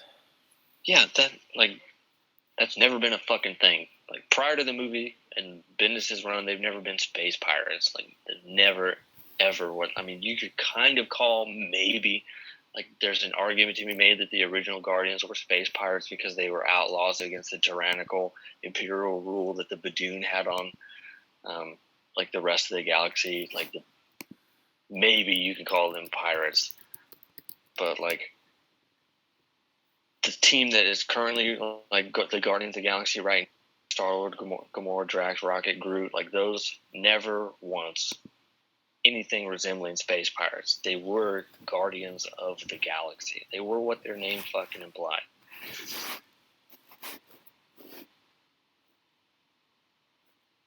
We didn't have to deal with, you know,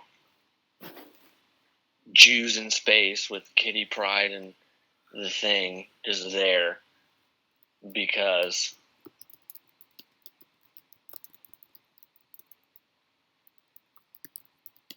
maybe stop acting like a punk kid, Hulk Hogan. This is how I chill.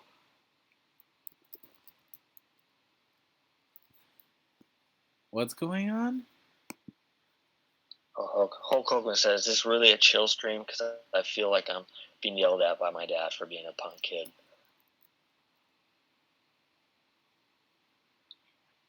I fucking dare someone to disagree with me.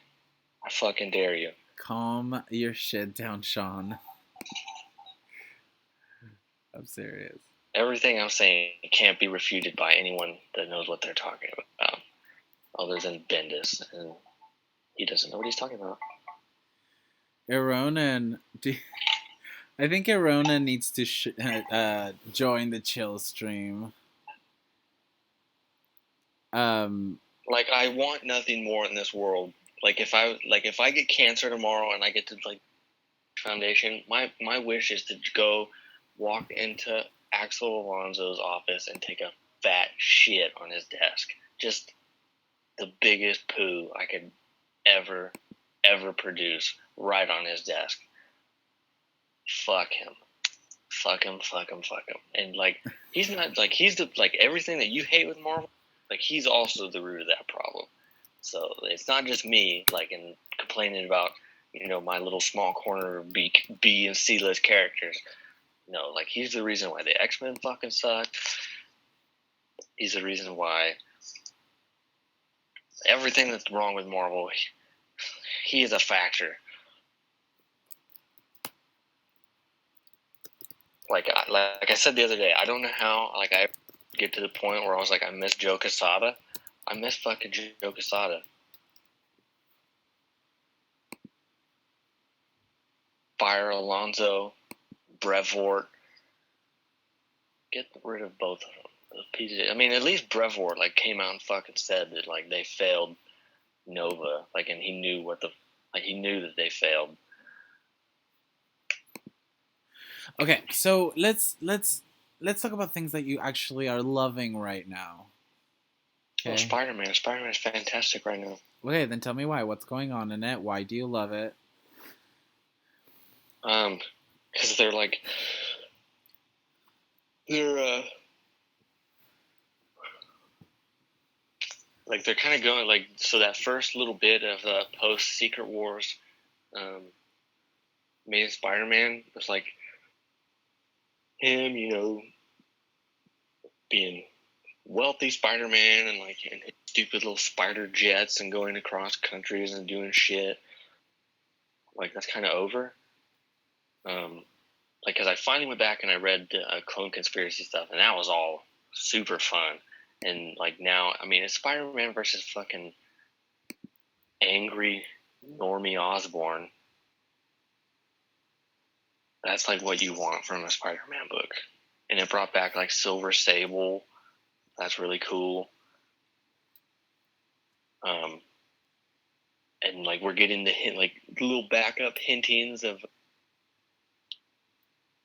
the next arc when Dr. Octopus, like in his new clone body, is going to be the superior Dr. Octahydropus man. Like that costume looks great. And then over at coming out of Clone Conspiracy with Scarlet Spider, that's cool. Like we have both with Ben and Kane back. Sign me the fuck up. Like can learn a book together. Hell yeah. Hey, totally makes up for that turd Spider Gwen. Hey, so Aronan joined the bullpen. You should go on voice chat. On voice general. General? Yeah. Because then what I'm going to do is I'm going to drag you to the bullpen.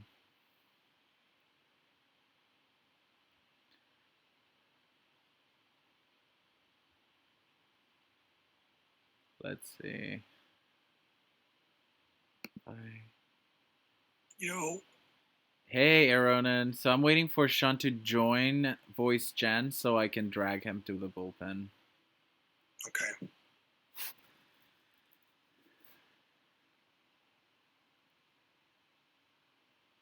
Where is he?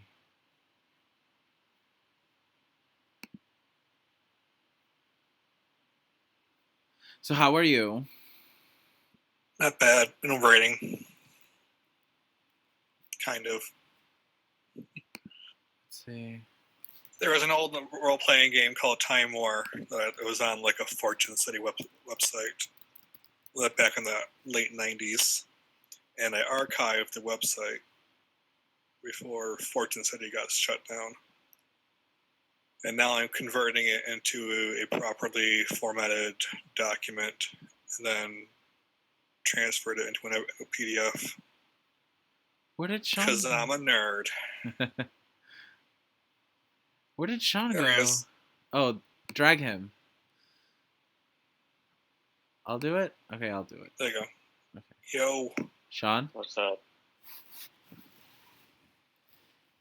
Yep. So you were saying? What was I saying? You were talking Spider-Man. about Bendis and how much you loved him and how much you admire everything he's done for Marvel and the universe as a whole. You were about to cry, actually. There's absolutely nothing on this planet that would ever make me say that. Ronan, what's your experience with Bendis? Do you think that the outrage is real? I don't think I heard about anything by Bendis unless Powers was written by him. Who wrote Powers? Powers? Yeah, Is that a Marvel title? kind of. Sean, have you read it? Yeah. Bendis did write Powers. Yeah, it's the only thing I'm familiar with Bendis was Powers, and it's more so just the TV show on PSN, PlayStation. Had that guy from Um, I District know what 9. you're talking about now. Yeah. Alanite said Scarlet and Powers are Bendis' book from Icon. Okay, Icon. Yeah, because it ran for a long time, and then I think it stopped. And then they picked it up for a TV show. It lasted like 2 seasons. I really liked it. And then after that, I think they started putting more, like continuing the story in the comics. But I haven't read it yet.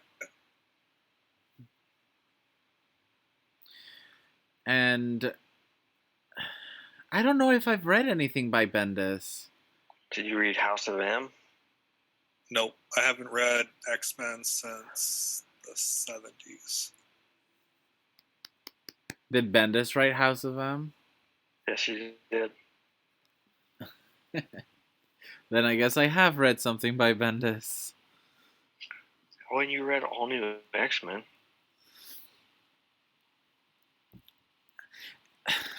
Yeah. Isn't House of M kind of heralded as a good comic, though? No, House of M was probably the last good thing he did. I mean, I like House of M and a lot of stories that came out of House of M, like I really love, but it was also like the thing that started the downfall of the X-Men. So Maybe, part of the reason like that the X-Men are where they at right now is all because of Brian Michael Bendis and House of M. maybe So he's like, got even when he does good, it's still terrible. Maybe he's got Moffat syndrome, where he's just been in there so long he's running out of good ideas. I don't know, because like that was still fairly early into his Marvel tenure. Yeah, like Ultimate Spider-Man, like he's totally just riding the wave of Ultimate, and he rode it to the fucking top.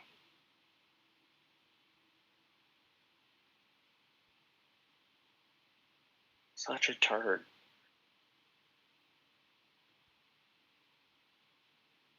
Continuity ignoring.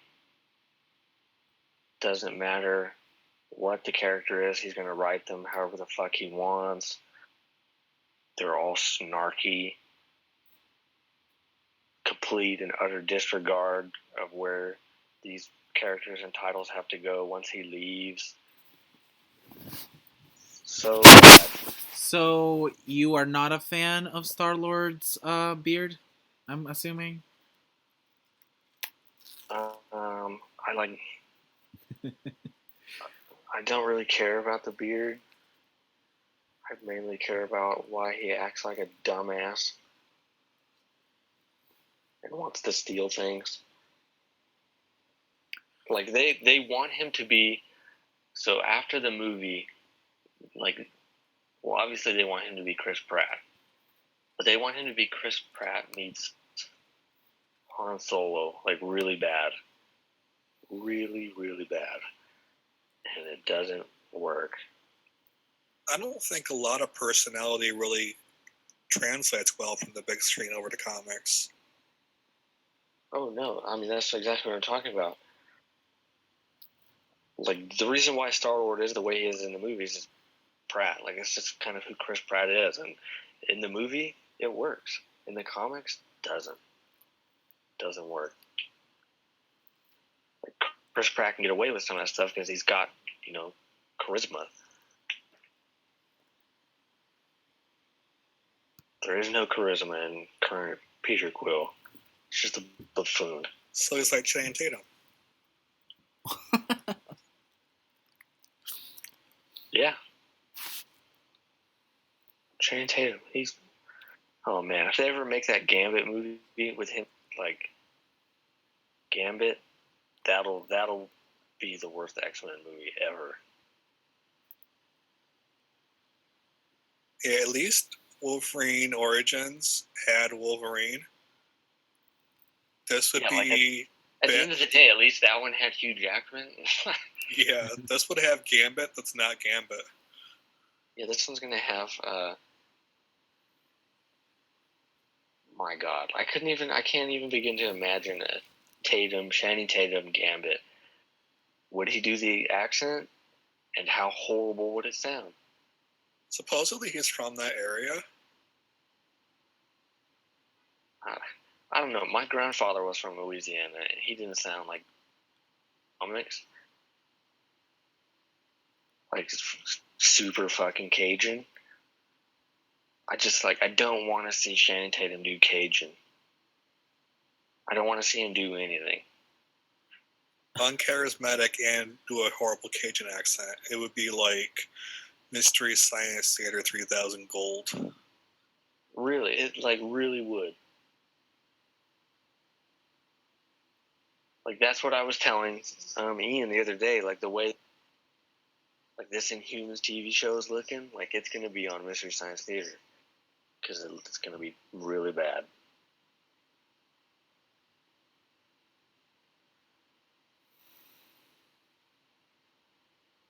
Everybody over at the Marvel movies and TV are so high on themselves. Man, I don't know.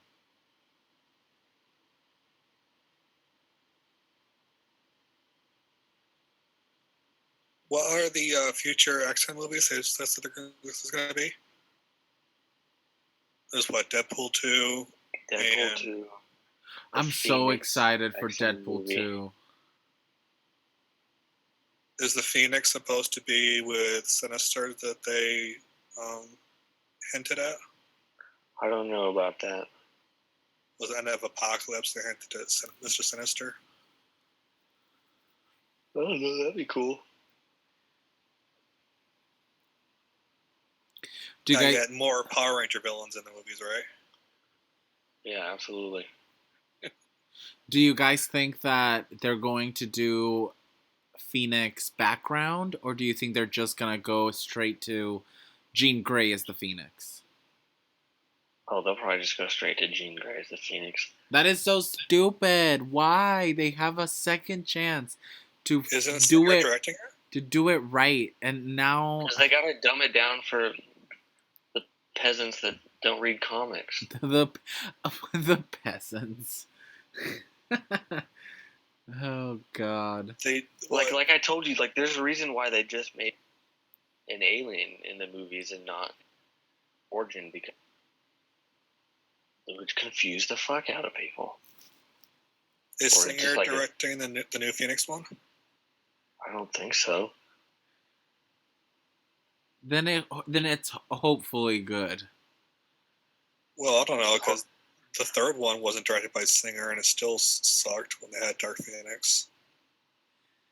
But wasn't that done by like Brett Ratner? Yeah. Okay, then like, I mean, come on. That movie was doomed from the beginning.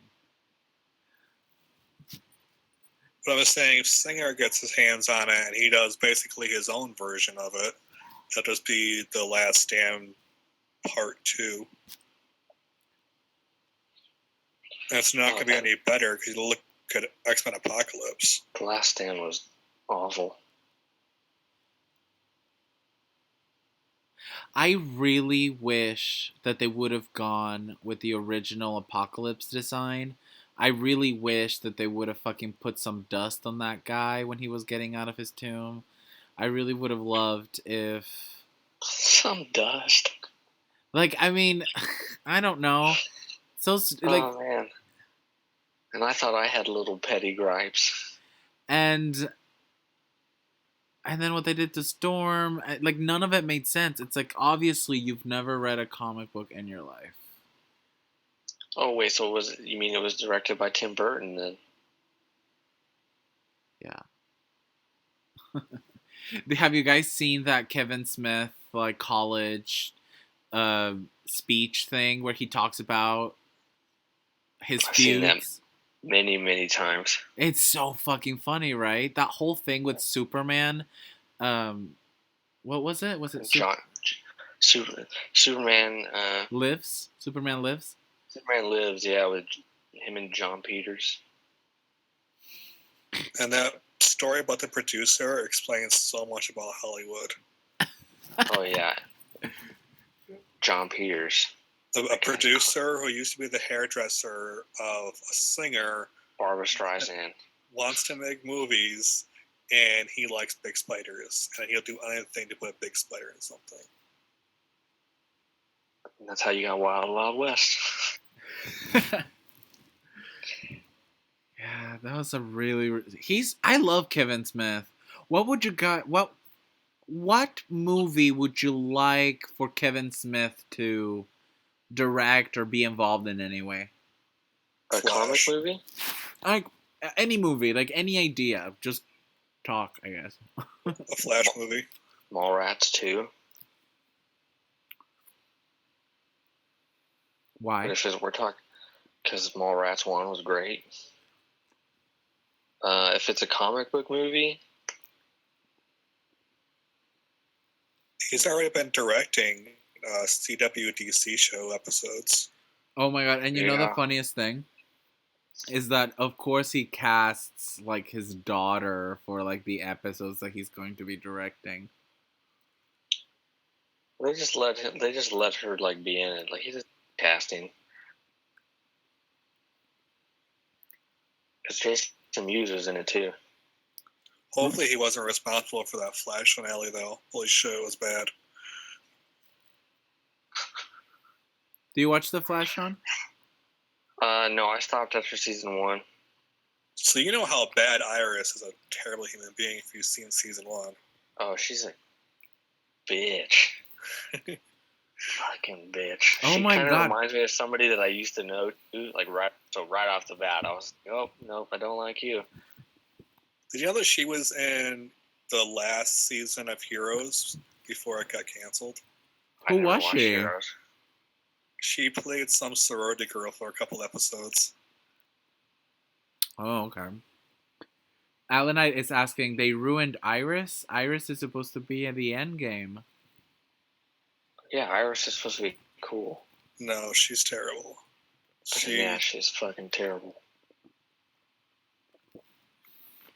I want to watch Flash just to see what you guys are talking about, because like I can feel the hate coming up from you guys. Like, I think I've talked to Ian before about some of the discretions or whatever that she's committed. Yeah, you did. You kind of walked me through all of the bitchy things that she's done. She's a character you would love, Ian.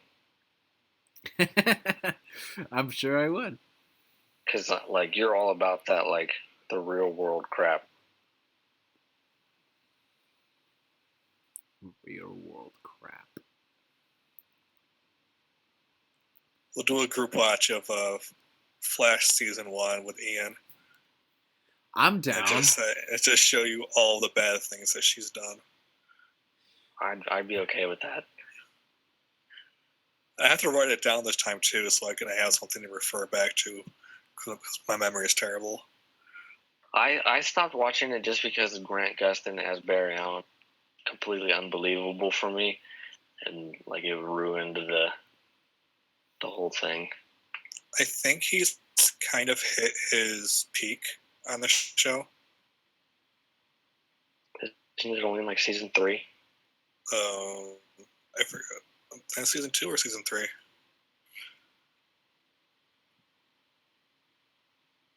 Like I thought about getting into it when they were just like, "Oh, King Shark." I was like, "Oh, like really? They went that far, huh?"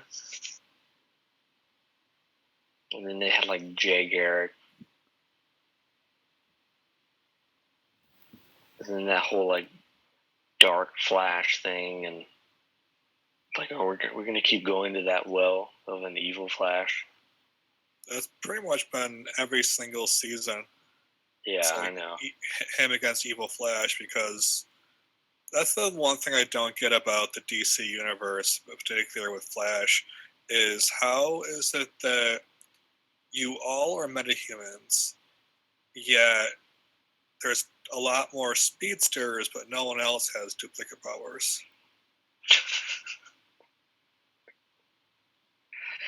And also like I was like, oh sweet, like when in the first season, like when we stuff, and it's like, oh no, we're like the Rogues, like they're all good guys now.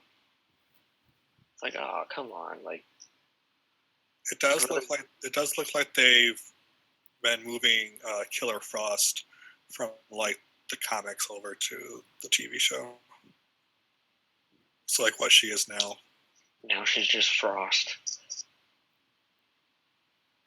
Not a killer anymore. And then like I stopped watching Arrow because it just got to be ridiculous. This last season was good. It probably had the best finale of all of the DC shows. And I got really tired of hearing him say that he became someone else. He became something else.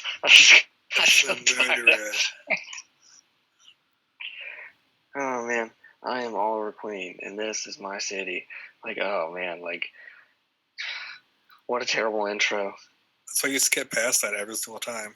And then same with the Flash. Like, I'm Barry Allen, and I'm the fastest man alive. Like, we get it until someone else shows up. Yeah, I'm the fastest man alive. Like, in my head, but not in reality, because there's always somebody faster.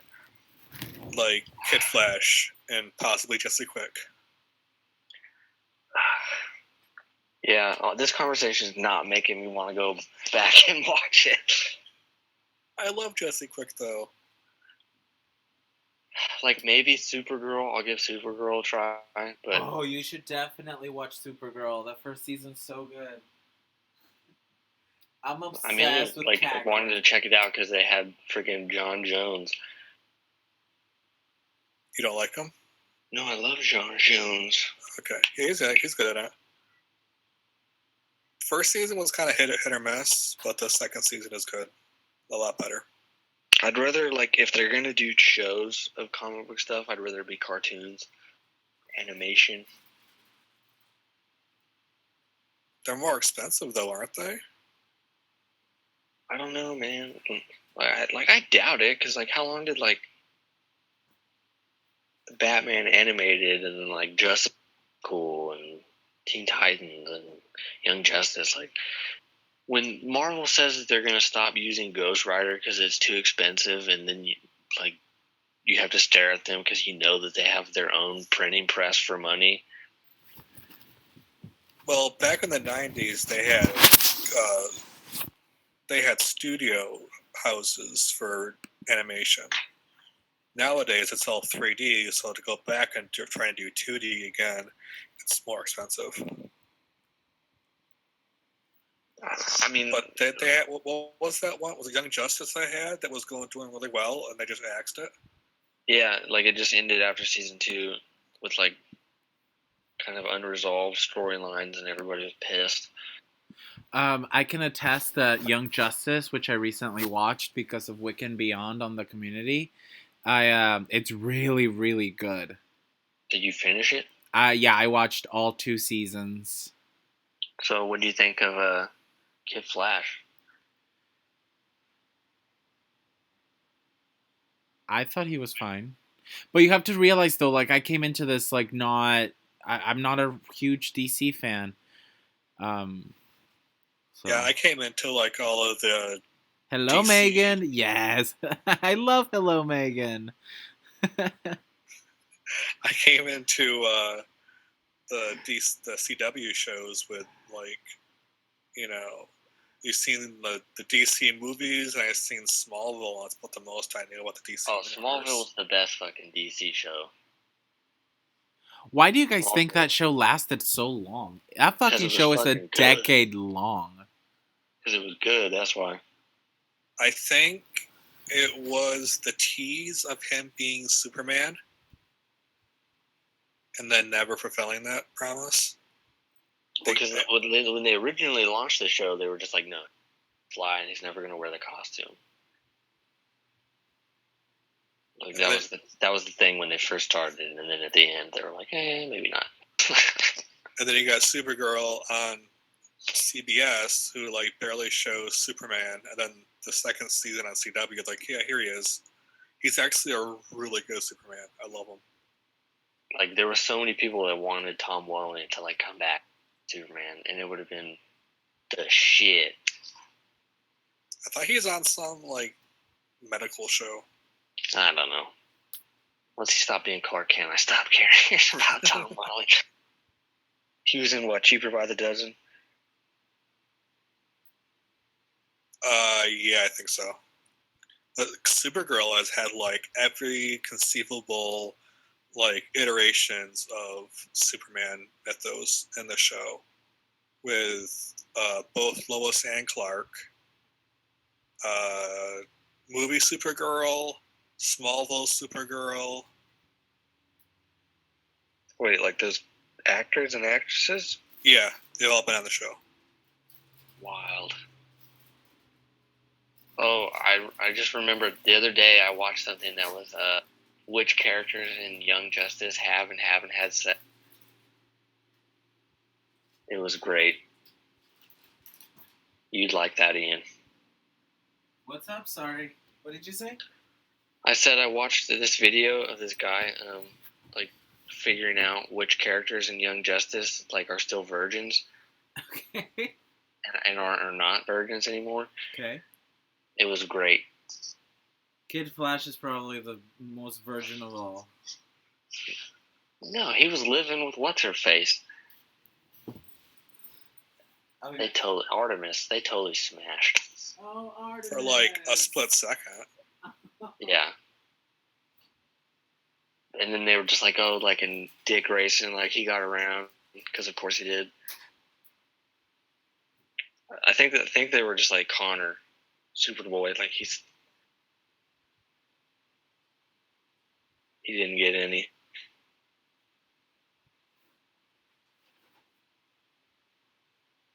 Wait, Miss Martian is in Supergirl? Yep. Wait, Miss Martian is in Supergirl? Is that season 2? Yeah. Oh, well, no wonder I don't know. I stopped watching. And it looks like Cat Grant may be back, like for good. Well, see, that's the reason why I dropped it. I dropped it because they were like, oh, here's this awesome character, and by the way, she won't be here for season 2. I'm like, fuck that. So I stopped watching Supergirl. The only reason why I got through season 1 was because of Cat Grant. This thing says, sorry, but Cat Grant won't be a series regular in season 3. From 2 days ago. From 2 days ago. Okay. Not bad. No, she was in like the last like 2 or 3 episodes, and it looked like her character was cementing herself in her location again.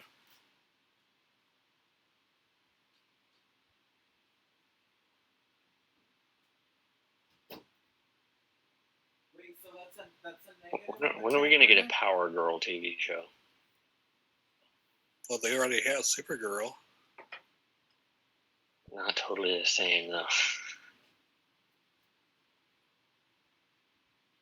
I was hoping they would have actually merged their universes together with the CW shows, but they're just like a different universe.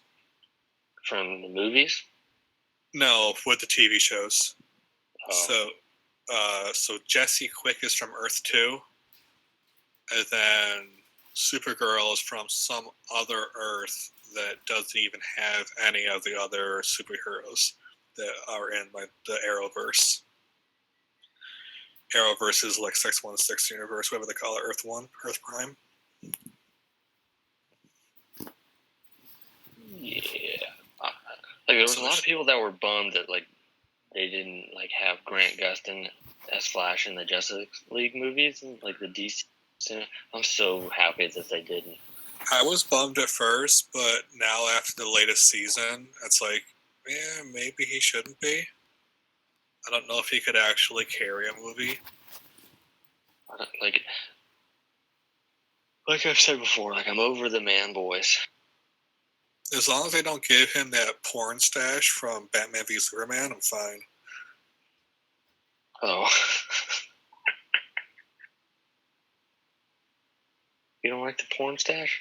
No, I do not like the porn stash on the Flash. It's completely not aerodynamic. Like he should be bald, really. Well, the suit has microfibers to move the air around his body, I guess. And we need more window boob. Exactly.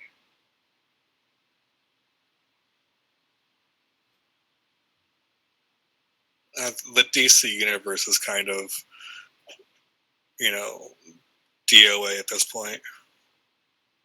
For movies? Yeah, this last beating heart is Wonder Woman to come out. I've been hearing good things about Wonder Woman. I think that it's critically going to be not received well just because like I don't think it would have mattered what kind of movie it was and people were going to say it was shitty. I'm worried about comparing it too much to Captain America, even though it's a different World War. Yeah. As long as they don't like montage after montage. They said it was the best DC Universe movie, which isn't saying much. Like, I don't know. I've liked them all so far, but I'm in the minority on that one. I have only liked the extended cut versions. Yeah. You're a fan of the DCEU, right? You said you liked every movie they've put out so far? Me? Yeah, no, I'm sorry. I just came into the conversation. I was making dinner. Yes, I have liked all three. So that's BV, Man of Steel, BVS, Suicide Squad.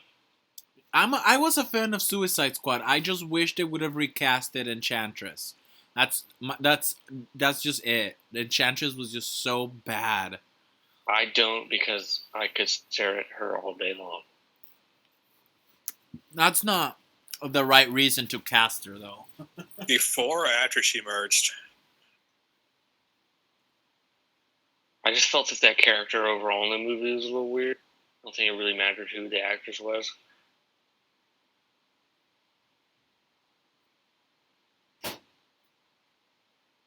It's like we didn't get enough June Moon. All Enchantress. You didn't get a whole lot of anybody. I don't know. I liked it. I liked it too. I thought it was really funny. I think like my favorite scene was definitely that flashback when Joker and Harley Quinn are dancing and they have their, and then she had her jester costume. I died. I was like, fuck yeah, why isn't she wearing that? But that was my favorite scene. I thought it was really good. Harley I don't know how Quinn. well that costume would look in the movie. Harley Quinn definitely carried the film, though. I'm not gonna lie. Well, yeah, I mean, she was going to anyway. I mean, Margot Robbie's a good actress anyway.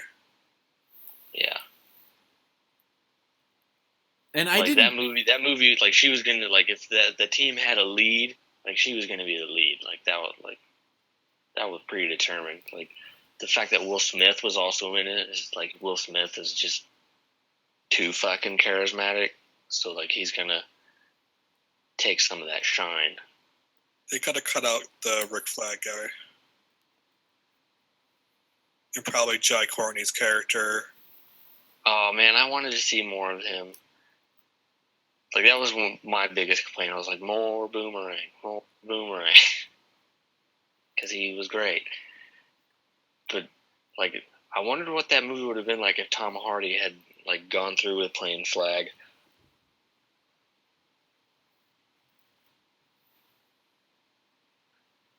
Oh, the Croc guy, he could have gone. They could have had like a team of 4 people, and it would have been fine. It was bloated out to like 7 people or something. Yeah, like And then the Joker, which was so bad. I did not dislike it. I kind of liked that, like, they went a totally different direction. I don't know. I feel like it should be more. He just came off like a hipster Joker. I don't know. I didn't like his design. I thought he was like I thought he was the most crazy Joker we've gotten. I thought he was the most crazy, but there was a lot of scenes where it looked like he was trying to be Heath Ledger. Really? Yeah.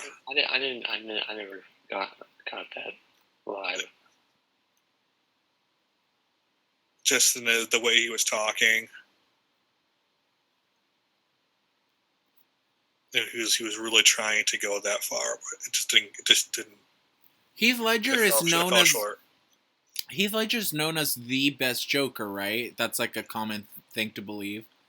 Unless you like the cartoon, that's Mark Hamill. Mark Hamill is the best Joker. That's usually what everyone says. Cinematically, live action, then yeah, Heath Ledger. Okay. Troy Baker does a pretty good Joker, but he tries to emulate Mark Hamill a lot.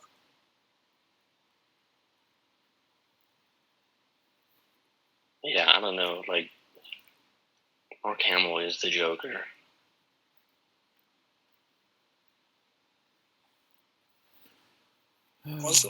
Mark Hamill was on The Flash?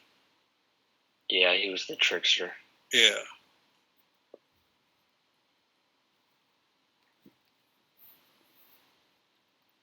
Alanite, turn your fucking caps lock off.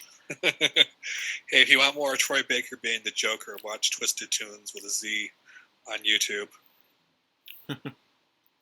He plays characters from like Star Wars, but plays this Joker.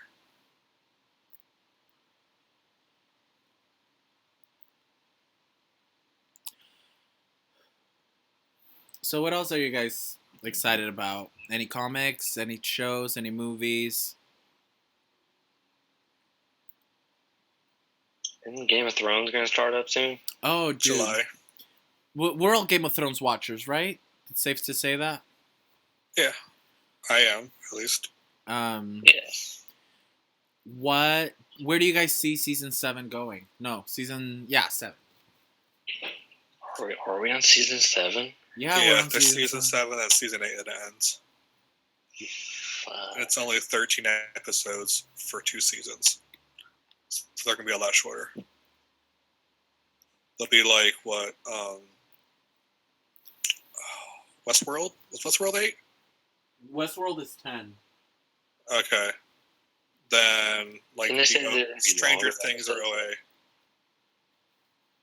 I don't think so. They're like the OA or Stranger Things length. And they'll hopefully be more condensed, and they won't have as much filler. Of course, they don't have as much stuff to cover. Because the books aren't even finished, right? No. No, the last 1.5 to 2 seasons have not been based on the books. Yeah, that's what I thought. I'm waiting until the show's over to read the books.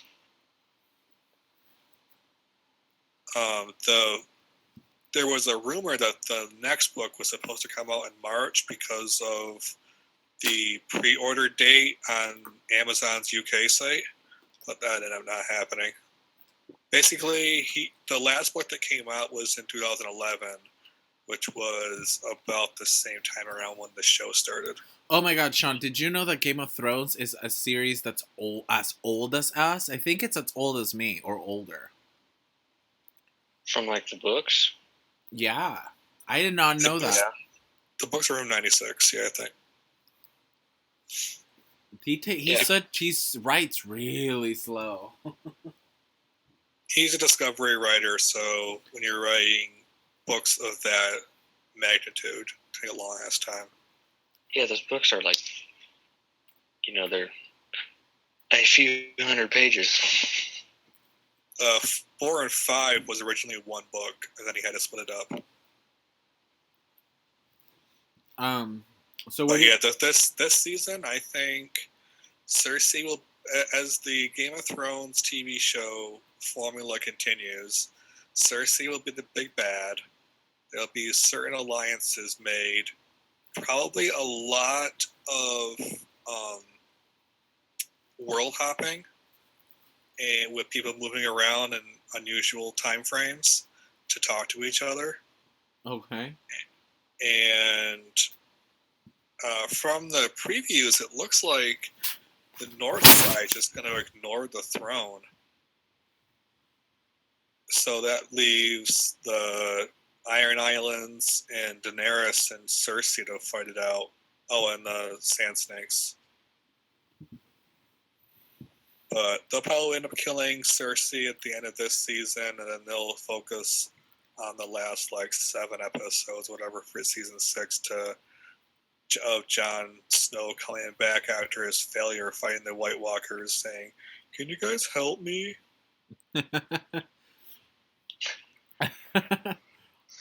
Okay. I don't really know where I want it to go. I just, if Cersei doesn't get brutally murdered, by Jaime. that'd be cool. Or Tyrion, don't forget. I think it's more poetic if Jaime does it because he's been her protector. But I hope that it's Tyrion in the books, and I hope that it's Jaime in the show. But if Tyrion does it, that justifies everything Cersei did to him. She's always been a bitch to Tyrion because she's always believed that the prophecy that she would die to his hands. Yeah. Fuck it, I don't care, man. Just kill the bitch. If that's in the show, I forget. I don't think that's in the show. Okay. I think she just hates him because when he was born, their mom died. So Yeah, it's your fault. There's a whole thing in the books where as a 8-year-old or something, she went and saw this fortune teller witch and got her fortune read and told her about all of this shit would happen. So all of the crazy stuff she does in the books is pretty much all based on what that fortune teller told her.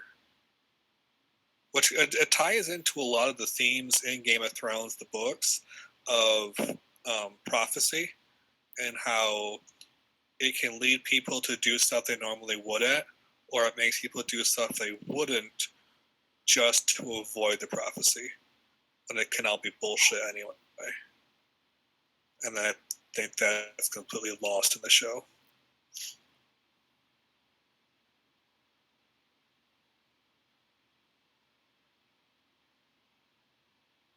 I still miss Sean Bean. Sean Bean's Gotta die and everything. I know.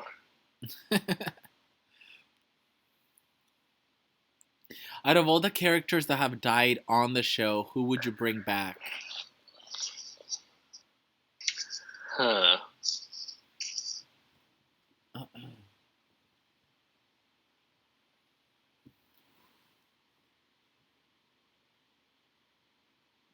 feel like Rob is too easy. Hodor would be a fan favorite. Drogo? Oh God, yes. No, I would pick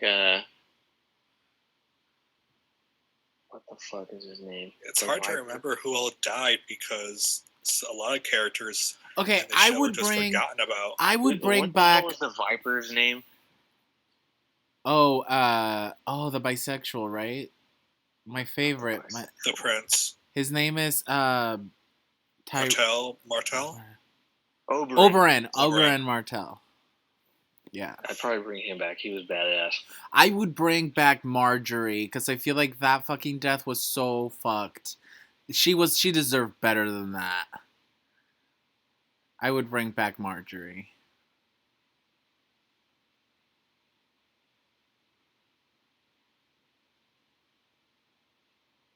Ronan, did you say who you're bringing back? Yeah, because it's difficult to remember who actually died and who was forgotten. Okay. Like Gendry just rode off into the moonlight. Gendry's alive though. Well, technically yes, but he was basically forgotten about. Maybe he died in the ocean. Maybe, I don't know. I would bring back Lady.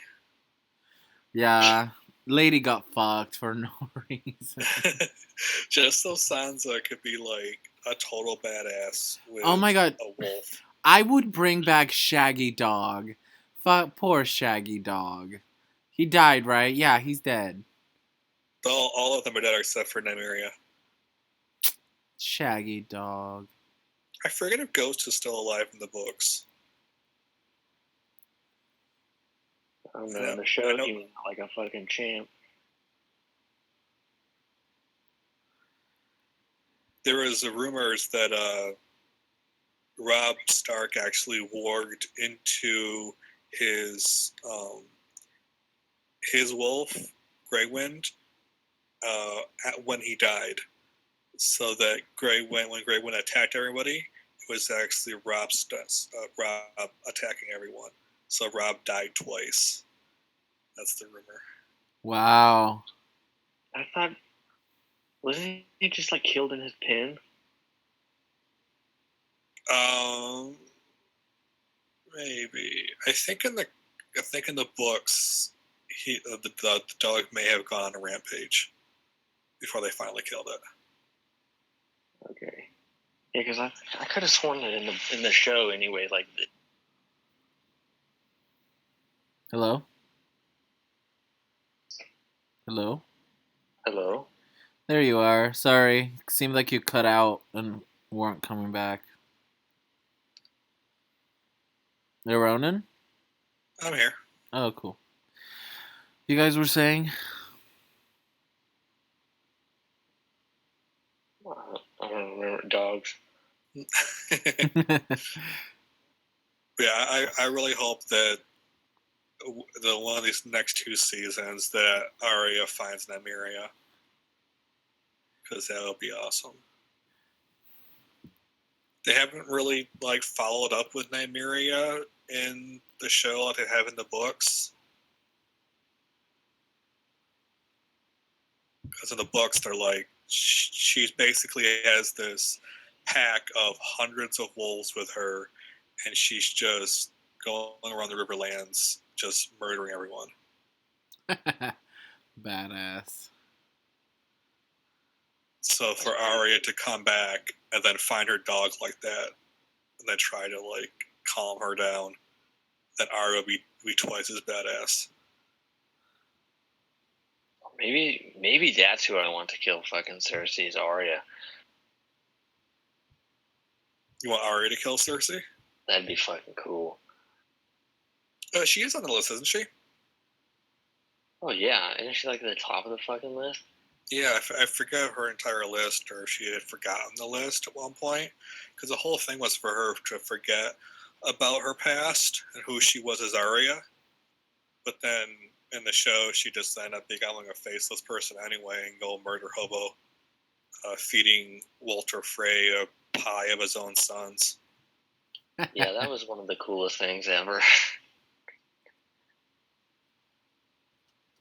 So hardcore. It was like the most metal thing to happen in the show. What, Arya feeding Walder Frey his dead sons? Children. Yeah. I mean, that happens in the books. In a show, in like a world where metal shit happens, that was the most metal thing ever. For all that Game of Thrones has done, the most brutal death I've ever seen on TV was in Black Sails, where they tied a rope on each end of a boat, hooked a guy to the ropes, and then dunked him in the water, and then pulled him underneath the boat with all the barnacles and just scraped his body across it over and over, back and forth. I don't know, man. That when Oberyn got his fucking face smashed in, like that stuck with me for a while. Oh, Oberyn, all he wanted to do was fuck boys and fuck girls and live his life. That's all he wanted. And vengeance for his sister. Yeah, that too. And of course, apparently all of the Dorne episodes are the lowest rated episodes. Like, no one cares about the Dorne story. Oh, I fucking do. Dorne. That one girl or whatever, she's super hot. Which one of the sand snakes, I'm guessing? Yeah. Which one? Whichever one's boobs we saw. Oh, the cage boobs. You're such Those were spectacular. I mean, even the books, like Dorne comes in really late, like book 4, and you have to learn everything about them. They seem cool. Really yeah, cool. I mean, it all ties back to Robert's Rebellion and what the Lannisters did to the princess and the babies. But you can't, in a TV show that's run that many seasons, you can't be reminding everyone about it.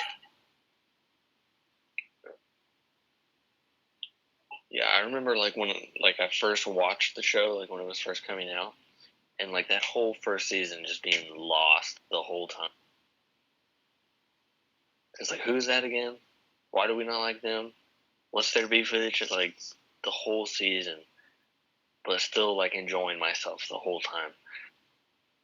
I think when I started reading the books, I was halfway through season 2 when it was airing. And then before season 3 started, I had already read all the books. Yeah, that's my friend's dad. He got in a motorcycle accident and was stuck at home forever, and he just read all the books in a couple months. And that was in between season 2 and 3. But for how fast I read it, I missed out on a lot of details that are hidden in the books. Just little nuggets of information, you have to piece it all together to figure out the history and what people are doing. Yeah, it's almost rivals Tolkien in the depth. There's a YouTube channel that does abridged reading of the books, and they're on the first book right now. And the guy's talking about how a lot of the talk in the first book has kind of been forgotten later on in the books. like George Martin like had an idea of where the show was supposed to, or the books were supposed to go, and then he changed his mind like partway in. So there's like tons and tons of talk about the Shadowlands past Ashai, and then it's just forgotten about. And the machinations and who did what, who ordered what killings and whatnot, and then it comes back later and it's like, oh, it was just this person. When there was other characters, like their conversation taken out of context makes no sense. That's what happens when you write them so far in between each other. I mean, he said in interviews that he can't remember everything. He has to rely on the people who run the wiki.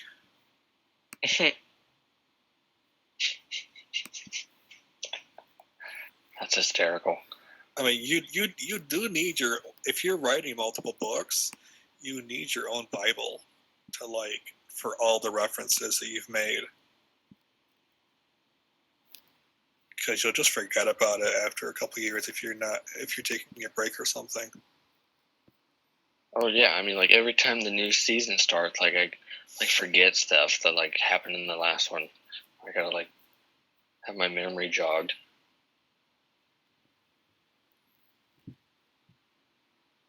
That's why they had those previously sections. So like, hey, remember this? Remember that? We're gonna talk about it. Yeah, I love the recaps for every episode.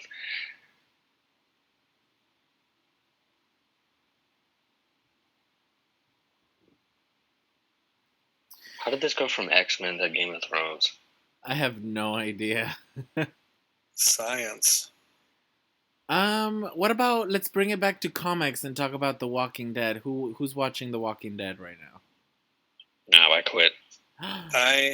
I'm watching it, and I am a handful of issues behind on the comics.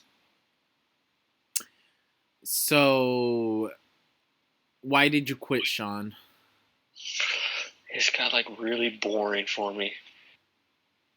Okay. When'd you stop? Whatever. What was happening? What was happening? So they were in, was it Alexandria? Alexandria, and they were like hurting the walkers. Okay. And I quit. You got pretty far then. It was like before Negan. Like I couldn't even be bothered when Negan showed. There is the end of season 6 when he showed up. There was an uncut version of him just swearing a lot, and I want to know if the last season, if it comes out on Blu-ray, if it's all uncensored, because that would be amazing to rewatch. Of just Jeffrey Dean Morgan just going full Negan on the show. Wait, so he swears in the show, but what, did they like bleep it out? No, they have different takes. Oh. They have a take where he's all AMC friendly, and there's other ones where he's just cursing up, just like the comics. Like, it's a real shame because I love Jeffrey Dean Morgan. But So he tries his best, but it's like you can tell he's just being held back. Yeah, that show should have been on like Starz or HBO or something. And I don't know if there's The Walking Dead started before or around the same time as Game of Thrones.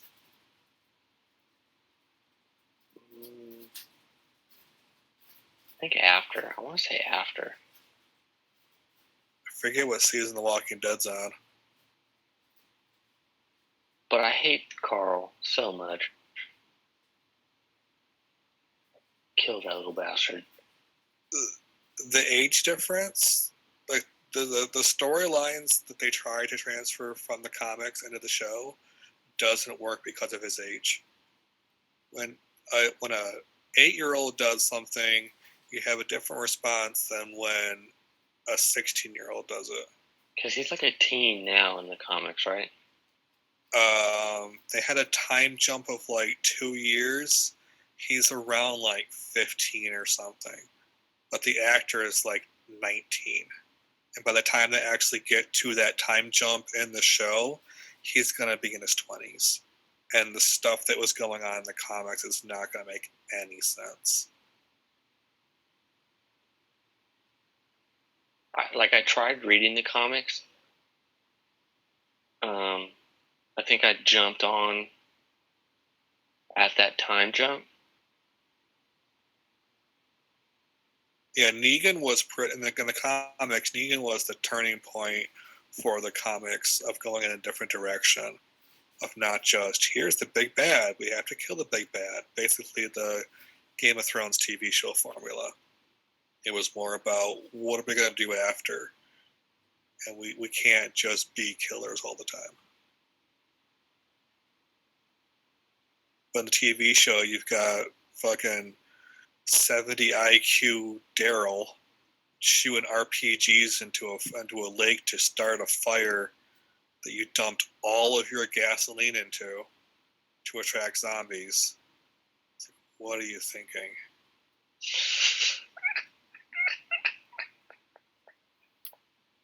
Why is Sean evilly laughing? Daryl's the shit. What were you saying? No, I was just saying, why is Sean evilly laughing? That's the only way I know how to laugh, man.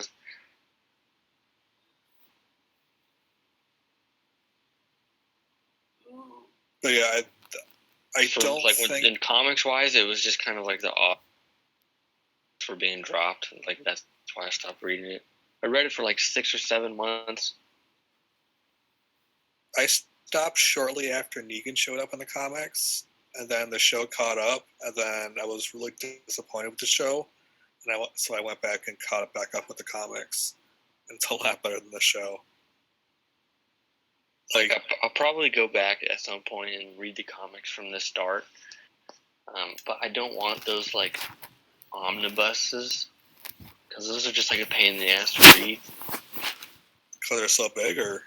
Yeah, because it's just like I gotta get like a forklift to turn these fucking pages. I mean, there's definitely like what I call non-canon characters in the TV show, and like 90% of them have been pointless. Like there's like some stuff that I found out that like happened in the comics differently than in the show. Like the way, what the hell was her name? Carl's mom. Oh, Lori. Like the way she died and like died with the baby. I was like, oh, that's way fucking better than what we have in the show. Now we gotta deal with this stupid baby. I know, they're fucking determined to keep that fucking baby alive. What I hope That's the last thing you need in a zombie apocalypse is a damn baby to take. What I hope is that it takes them so long to catch up with the time jump that they can kill Carl and then replace Carl's character from the comic with Judith. Can we kill them both? No. Carl has, in the comics, Carl has interesting stories about coming of age in the zombie apocalypse. They brought some of that on the show. Starting in like season 2, like halfway through like season 2, is when Carl like really started to bug the shit out of me. If you ever watch Your Movie Sucks review of season 1 and 2 of The Walking Dead, you can see that he was never a good actor, and as he's grown up, he hasn't had any other experience except for The Walking Dead, and it hasn't given him the opportunities to better himself. I mean, not even just like the way he's acting, but just like the character. I hate the character. like, oh, like, I'm a big boy. I can do this stuff. Shut the fuck up, man. Like, you barely have hair on your balls. What if he was 8 or 10? It'd be even worse.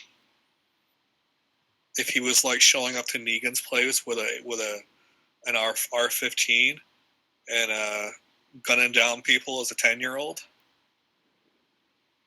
I don't know, man. Like, I feel like that's one of the things I was afraid of when I was reading it, is like that the show might have like ruined that character for me. Because I mean, he does that, and Negan's response makes sense. Like, holy shit, you're a badass little 8 or 10-year-old shooting my guys with a big ass gun. You're awesome. And then in the show, he's like, I'm just like a 16 to 18-year-old with a gun, just shooting people. He's like, oh, you're really awesome. Like, no, he's not. Dude, you're so fucking right. That scene did not really like resonate with me at all. And then later on, he's like, sing a song for me. And then like a 18-year-old is singing My Little Sunshine. And it's like, no, an 8-year-old would sing that because that's all he knew before the zombie apocalypse. Oh, does that happen in the show? Yeah, and he cries. No, I can't. This scene did not work at all. No, there's ugh. That sounds disgusting. Stupid ass Carl singing.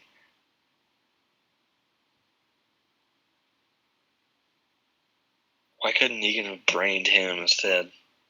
He almost did, and then everybody came out of the woodworks. That finale for the last season was a shit show. What happened? Spoil it. Okay, so in Fear of the Walking Dead, they were doing a prisoner exchange, and the good guys had a prisoner of one of the bad guys, his younger brother. Something happened, and he died, got turned into a zombie, and they couldn't like let them know.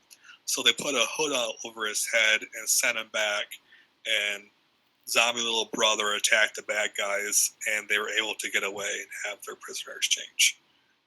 Well, it happens to be that already happened in the comics with Negan. So Negan in the comics is like this mastermind. He's really, really smart, and in the show, they made him look like a complete idiot. So Sasha, who in the comics is supposed to be Holly, same character, loved Abraham's character. So she ends up committing suicide, and then comes out and tries to attack Negan when he goes to like turn her over. She kills one guy, and then once all hell breaks loose, nothing makes sense. So Alexandria has one gate. There's no other way in, at least unless you want to get like one or a couple people over the wall. You can't get like a whole army over the wall undetected. So all hell breaks loose. You've got Alexandria's and these garbage people fighting inside.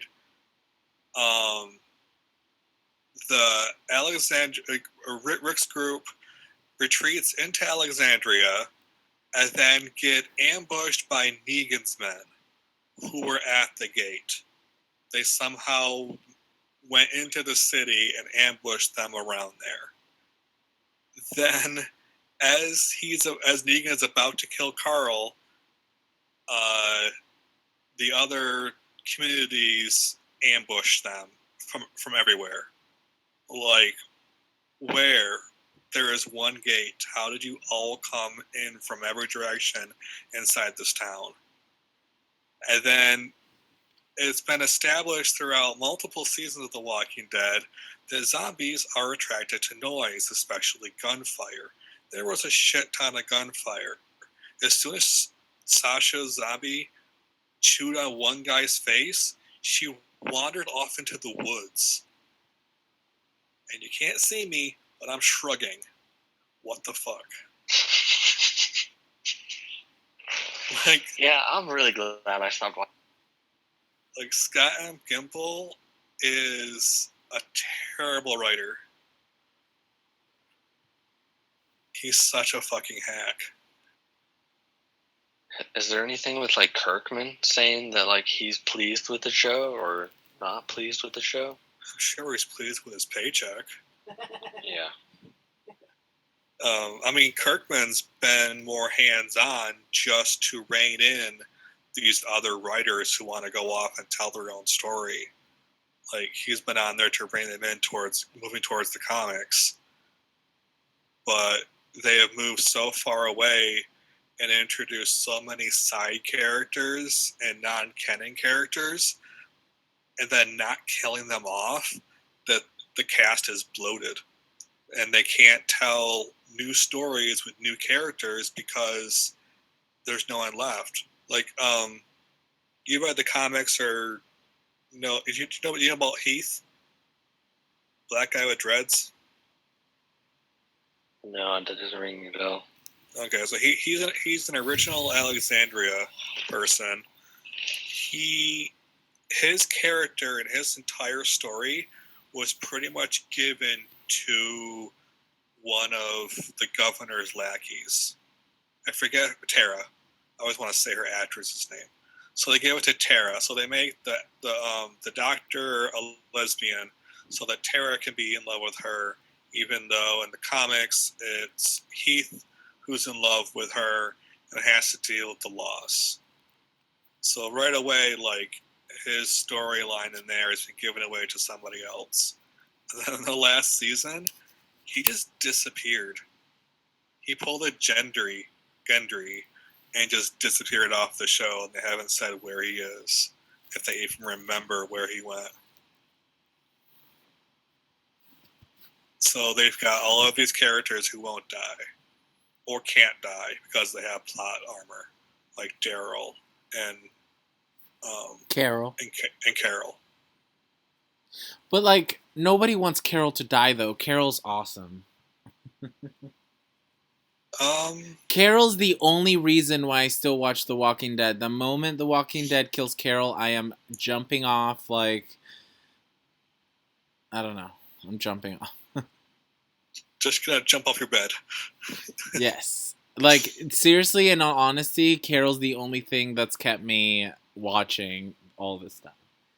They play musical chairs with the characters for the past couple seasons, where Carol is now Michonne.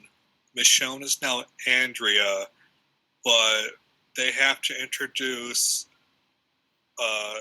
character development for Michonne just so that they can have a scene from the comics in the show.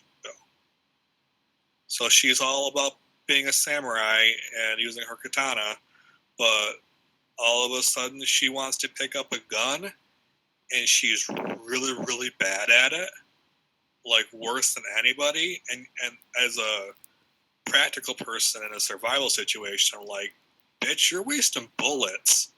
Not even asking anybody to like help her. And it's only so that she can have a scene where Rick thinks that she's dead during the finale. And when that happened, I was like, look at the TV. I was like, fuck you. Fuck you, Scott M. Gimple.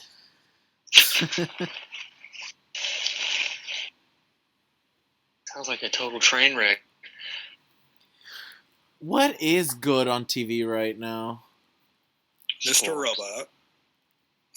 What'd you say, Sean? Sports. Sporks? Sports. Sure. I think Westworld. Yes. Wait, should we get Mike in here? Should we get Mike in here to discuss Westworld? I haven't seen it. There's only 2 people watching right now, I think.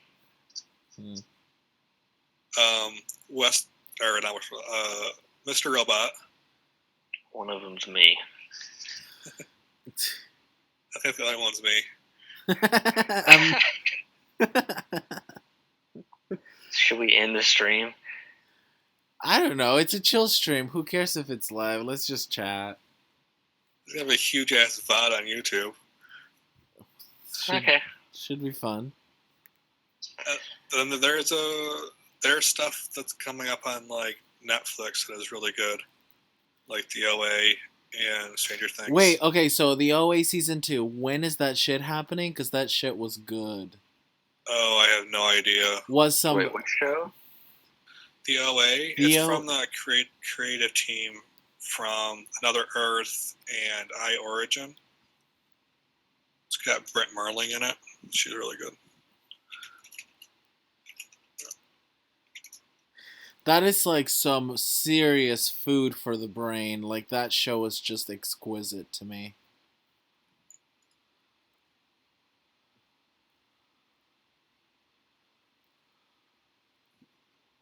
And then the dance was like epic. Season 2 got announced like after the that all came out in the same time, but it was like it took a while for them to actually say, "Hey, we're going to season 2." You thought they took a while? For them to announce that second season, yeah. Well, it definitely like the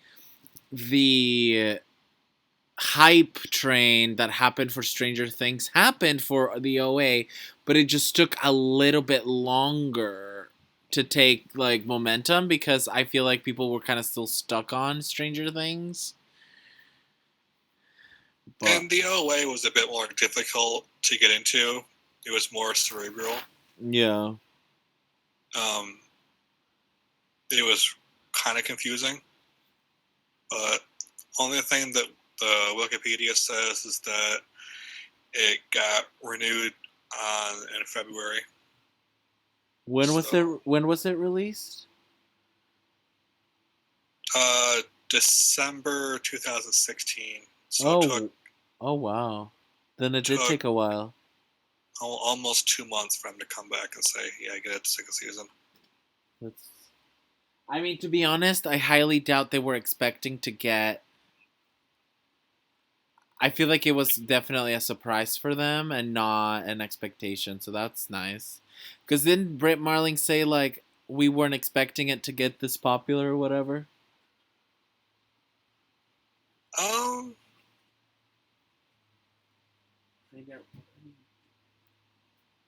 I don't know if they would ever like expect anything to be like amazing. I know it got some mixed reviews. Yeah.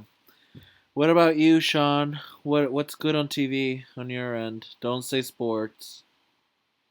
Sports. What's good? Wrestling. No, shut up. What? You don't watch TV? Like not current TV, other than like Game of Thrones. I watch a lot of stuff like once it's put on like Netflix or something. I don't have cable. I only have a Fire Stick. Yeah, you do. I said stick. Yeah, you did. Fargo. I think I'm behind, but I really like Silicon Valley. I heard that show was really, really good. From HBO. It's fucking hilarious. There's a Satanist in it, apparently. Yeah, he's great.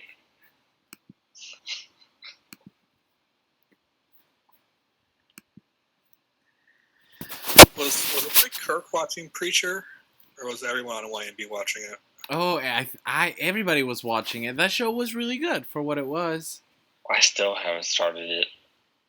I I have never a read the comics, so I was Yeah. kind of going in blind.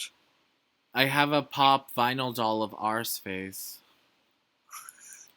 I'm not even joking. I do. Nice. It's literally, Sean, I don't know if you know, but R's face is literally like, I know who he is. okay, cool. Yeah, I finished watching season 1 of Preacher, and then I watched the Warcraft movie, Oh and god. Preacher and Tulip are king and queen in it, and it was so weird. Really? Yeah, it's like, yeah, but you're the Preacher.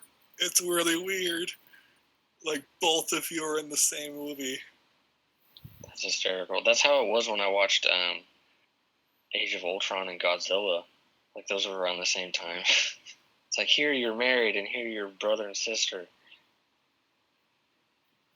Oh, was that? Man, I can never remember that guy. Like he was in Kick-Ass, and Yep. like, and then he was in Age of Ultron, and I'm like, you look nothing similar. Yep, same dude. I think Sci-Fi Channel is killing it right now. Oh my god, Sci-Fi Channel and I had a horrible breakup after they canceled Helix. I was so upset. Yeah, but there's like 5 other great shows on there. Ugh. I recently discovered and watched all of Rick and Morty. Is that as annoying as all of the clips I've seen of it? I think it's funny. I have a different sense of humor because I loved Making History on Fox, and then it got canceled after 1 season. Making History. I don't think I remember that one. The only experience I have with Rick and Morty are the role players that joined the Discord. We have Rick and Morty role players. Oh my We god, they're awful. Did we have to ban them? It's just like their commitment to the character is fucking admirable. Like I'll be telling them like seriously, like can you not please spam the other channels? And then they'll like answer me in character, and I'm like, can you fucking take this conversation seriously for 2 seconds? It's really bizarre. It's like really bizarre behavior that these people exhibit sometimes. That's funny. And they're still in chat or no? No, they stopped showing up after we made the roleplay channel and never came back. Ugh. We ended up deleting their roleplay channel though. Sometimes I'm really glad I've muted Gen Chat. Oh yeah, I found out that's why it was colored differently. I apparently had Gen Chat muted. I've had it muted for a long time. You guys suck. Why do you have it muted? Why did I have it muted? Because the shit would go off all the time. Okay. Yeah, we changed the settings on that. How so? Not everyone can use everyone in that room. Oh no, like not the everyone thing, but like so like the Big Two channel, like I have that to note, and like that's how I had Gen Chat for a while. But it was just like my phone was just vibrating like all day long. Oh my god. Like So I've spent all day today and half of yesterday on the Big Two. Because Alanite recommended this new Mutants run that's really fucking good with Moonstar. And it's been fun. You haven't been around though. I wonder why.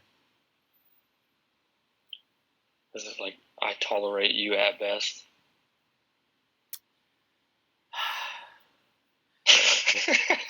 Why do you have to make this difficult? I told you once before, Ian. Like, there's absolutely no reason whatsoever that you like. We're so diametrically opposed to so many things, even on like a basic. I'm just riding this wave until it inevitably comes crashing to a screechy halt. And that's the day I ban you.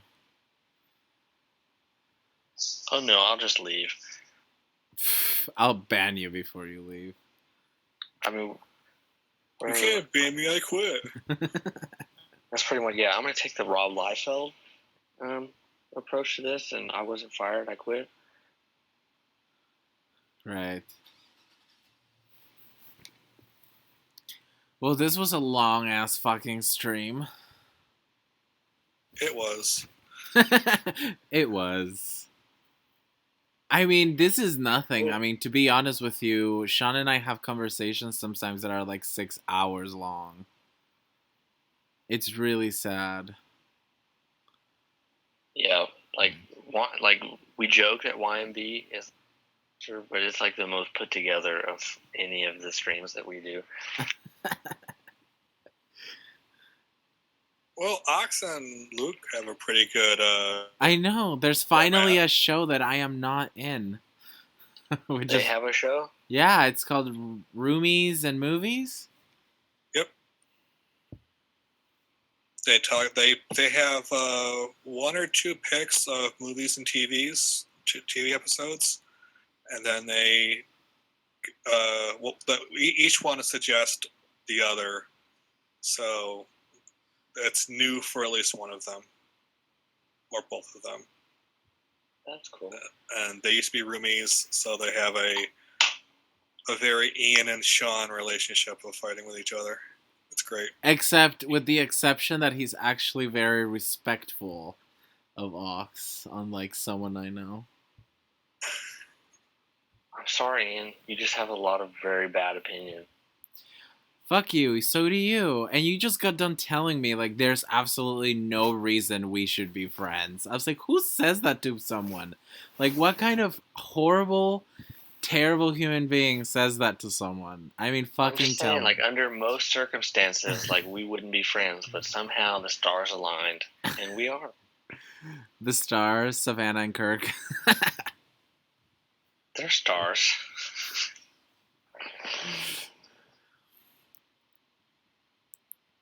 I wanna do Annihilation talk with Neil. That's what I want to do at one point. Well, dude, I already told you if you schedule it, I'll host you. You gotta be awake for UK time. Oh, no fine. problem. Sean has I an don't ever insomnia. fucking sleep.